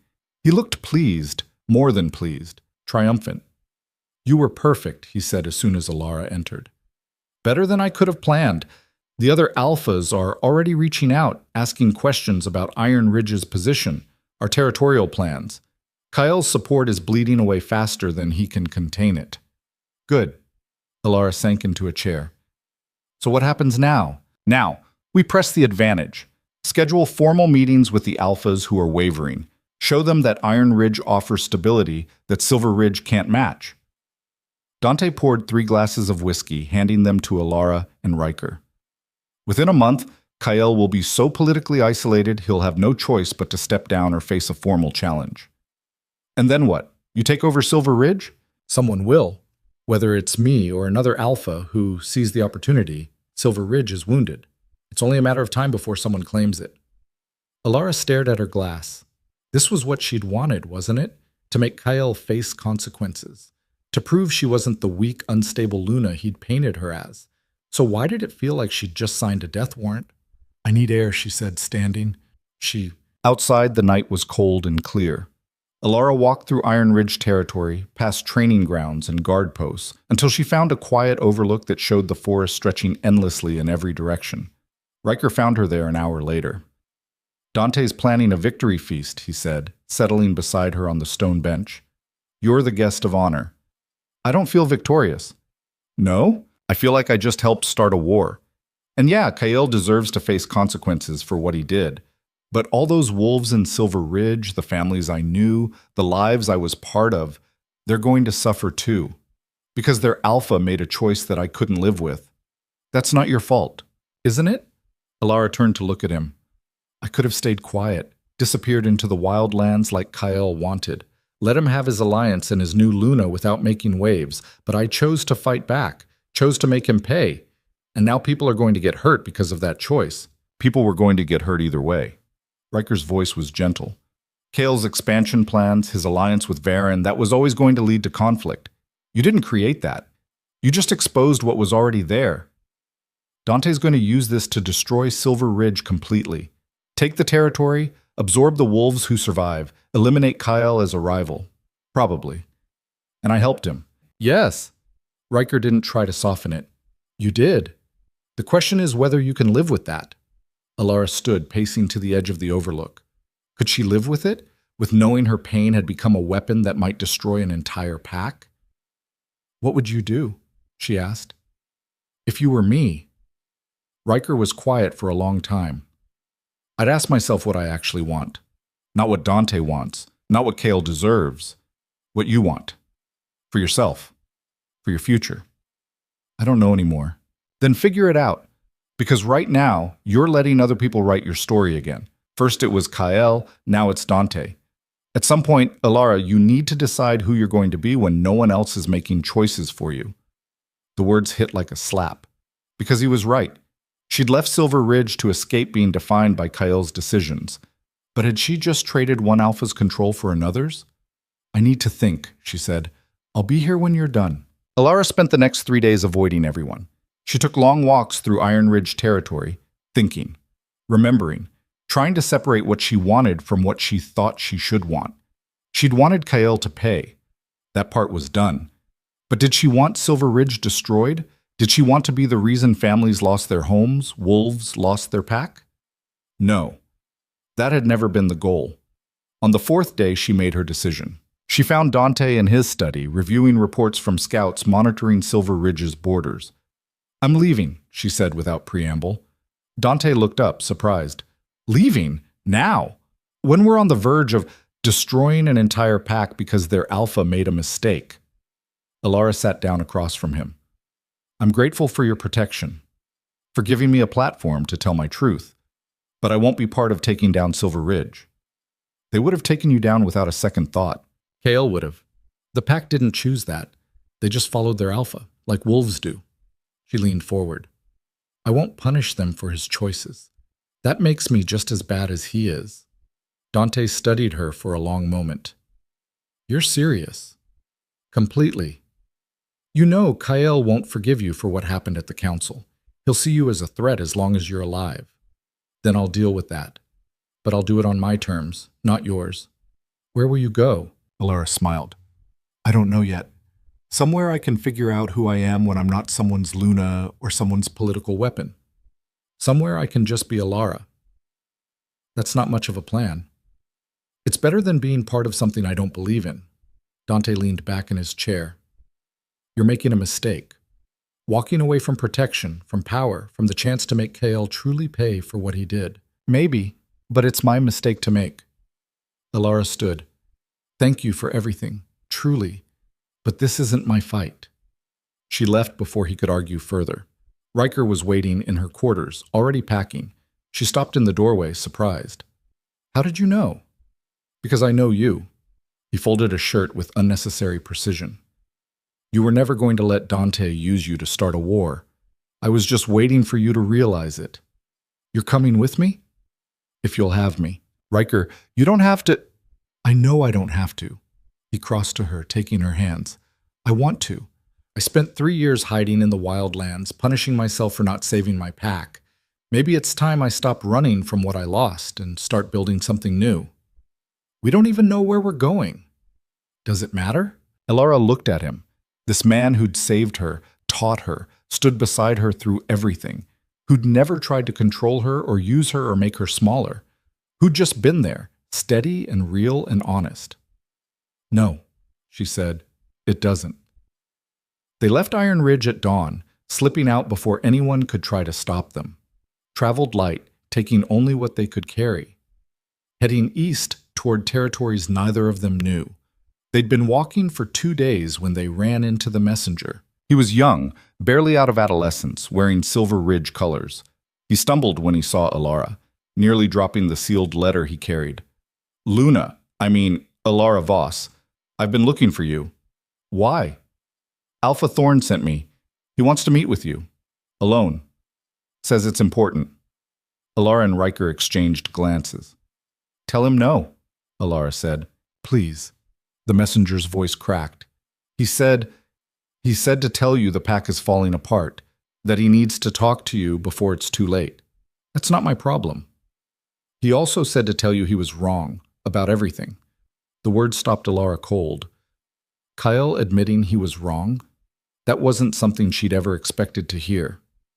It's a trap, Riker said quietly. Maybe. Alara looked at the messenger.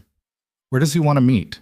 The clearing at Silver Ridge's eastern border, tomorrow at sunset. He'll come alone. After the messenger left, Riker rounded on her. You can't seriously be considering this. I have to. Why? So he can try one more time to manipulate you into coming back? Into forgiving him and making this all go away? No, so I can get closure. Alara met his eyes. I need to hear what he has to say. Need to look him in the face one more time and know that I made the right choice. Otherwise, I'll always wonder. And if it is a trap, then you'll be close by to pull me out of it. Riker looked like he wanted to argue further. Instead, he just sighed. If you die, I'm going to be really annoyed. Noted. The clearing was empty when Alara arrived the next evening. She stood in the center, alone as Kael had requested, while Riker watched from the tree line. Waiting. Kael appeared just as the sun touched the horizon. He looked different, older somehow, like the last few weeks had aged him years. He stopped 10 feet away, hands visible, no weapons. You came, he said. You said you had something important to say. I did. I do. Kael ran a hand through his hair, that same gesture of frustration she'd seen 1,000 times. The alliance with the Varen pack is over. Alpha Varen withdrew his support after the council meeting, said he couldn't trust an Alpha who valued power over pack bonds. I'm sorry. And surprisingly, she meant it. Are you? You're the one who destroyed it. No. You destroyed it when you chose it over me. I just made sure everyone knew. Kael flinched. You're right. About all of it. The scouts, the hunting, trying to control you even after I'd thrown you away. I am, an idiot. Why am I here, Kael? Because I need you to know the truth. I didn't choose Sarah because I stopped caring about you. I chose her because I was terrified. His voice broke. Terrified that I wasn't strong enough to protect Silver Ridge on my own. That I needed more More power, more alliances, more everything. And you were so strong, so capable, and I started to feel like I was the one who needed you instead of the other way around. So you replaced me. So I sabotaged us. Convinced myself the Varen Alliance was about the pack, when really it was about proving I could make the hard choices. That I was the alpha everyone believed I was. He took a step closer. But I was wrong. About everything. And now Silver Ridge is paying the price. What do you want from me, Kyle? Nothing. I just wanted you to know that you were right. That I was a coward. And that losing you was the worst mistake I've ever made. Alara looked at him. Really looked. At the man she'd loved for 6 years. The man who'd destroyed that love with his own hands. Thank you for saying that, she said quietly. It doesn't change anything, but thank you. I know. I know you're with Riker now, that you've moved on, that you'll never trust me again. I'm not asking for forgiveness, just wanted you to hear the truth from me instead of whatever story people are telling. The truth is you hurt me, broke something that can't be fixed. Alara's voice was steady. But the truth is also that I'm stronger now than I ever was as your Luna, so maybe we both needed this to happen. Kael's smile was broken. You were always strong. I was just too stupid to see it. Yeah, you were. They stood in silence as the sun finished setting, painting the sky in shades of orange and red. This was closure, Alara realized. The ending she needed. Goodbye, Kael, she said. Goodbye, Alara. She walked away without looking back. Riker emerged from the trees, falling into step beside her. You okay? He asked. Yeah. And she was. For the first time in months, she actually was. I'm okay. They traveled for 3 more weeks, following no particular path, just moving. They found a small settlement at the edge of the Western Territories. Not a pack, just a collection of wolves who'd chosen to live outside traditional pack structure. A place for outcasts and wanderers and anyone who didn't fit the usual molds. It felt like home. They built a cabin at the settlement's edge, using lumber Riker cut and skills Alara had forgotten she possessed. It wasn't fancy, just 2 rooms and a porch that overlooked the valley.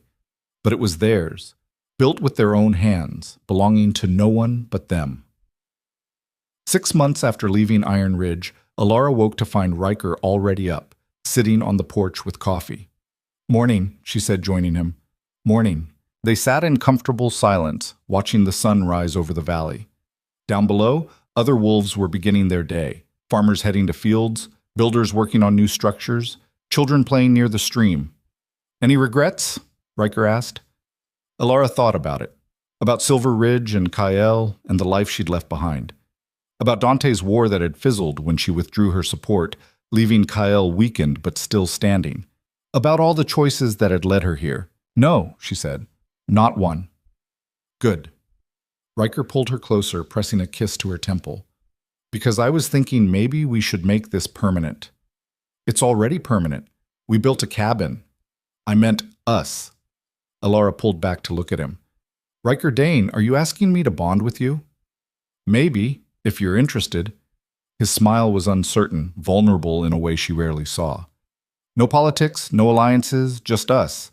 Building something that's ours. Alara kissed him, long and thorough and full of promise.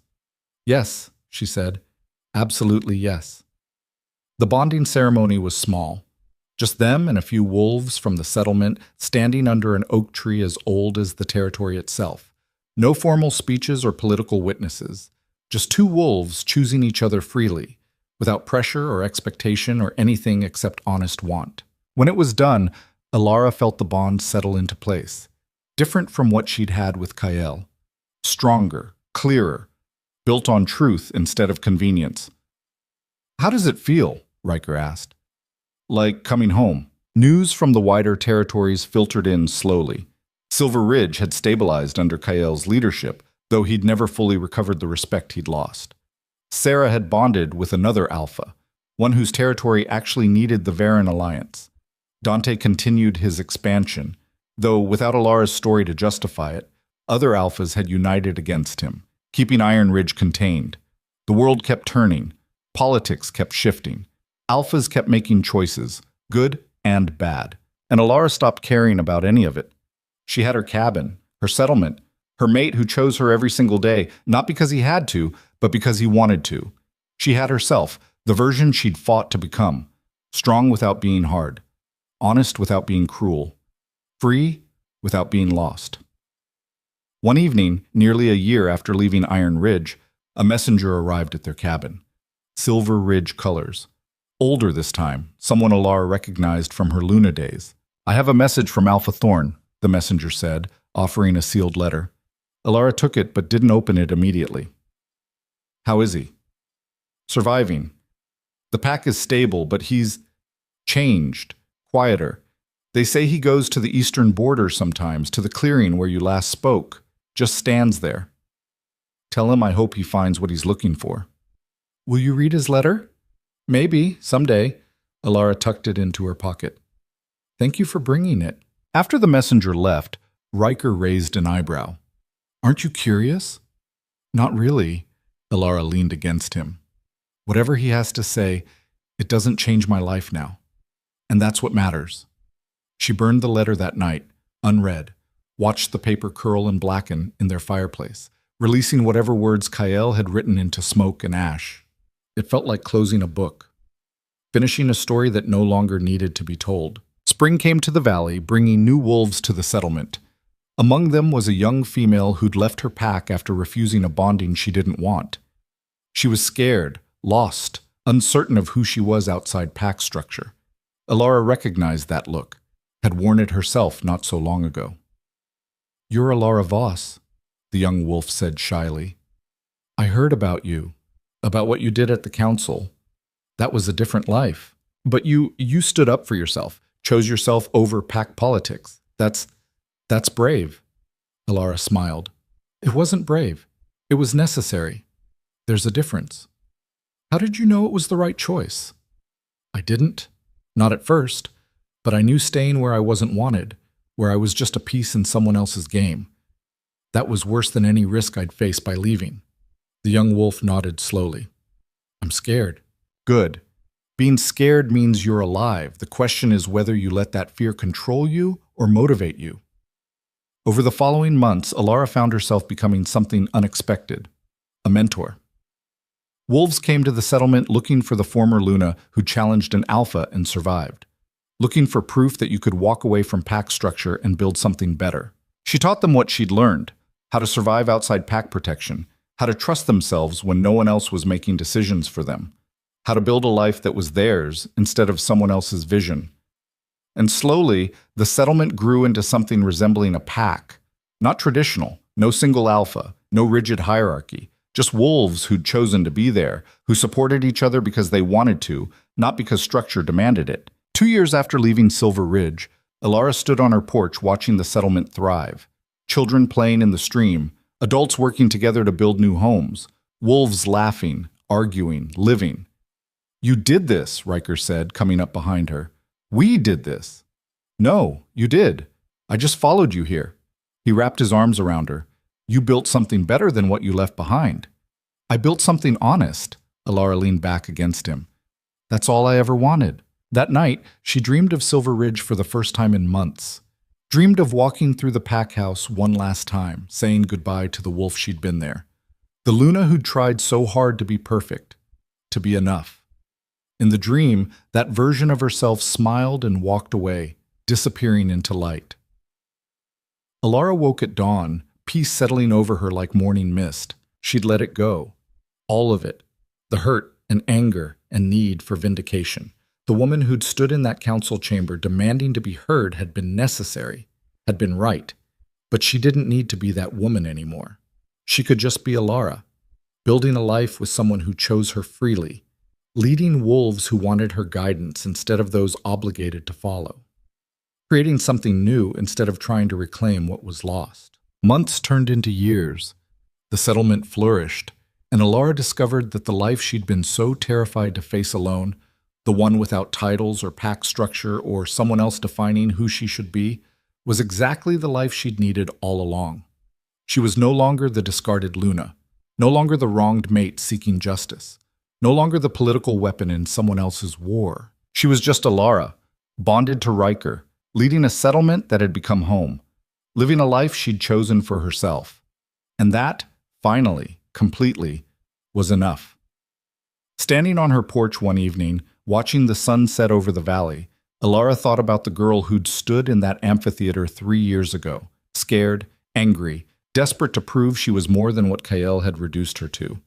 That girl had been brave, had stood up when it mattered, had refused to be erased. But this woman, the one who'd learned to build instead of just survive, to lead without controlling, to love without fear, she was free. And freedom, Alara had finally learned, wasn't about proving yourself to people who'd never valued you. It was about choosing yourself every single day, until that choice became as natural as breathing. Riker joined her on the porch, sliding his hand into hers. Below them, the settlement glowed with lamplight. Their home, their pack, their life. No regrets? He asked, like he always did. Alara smiled, squeezing his hand. Not one.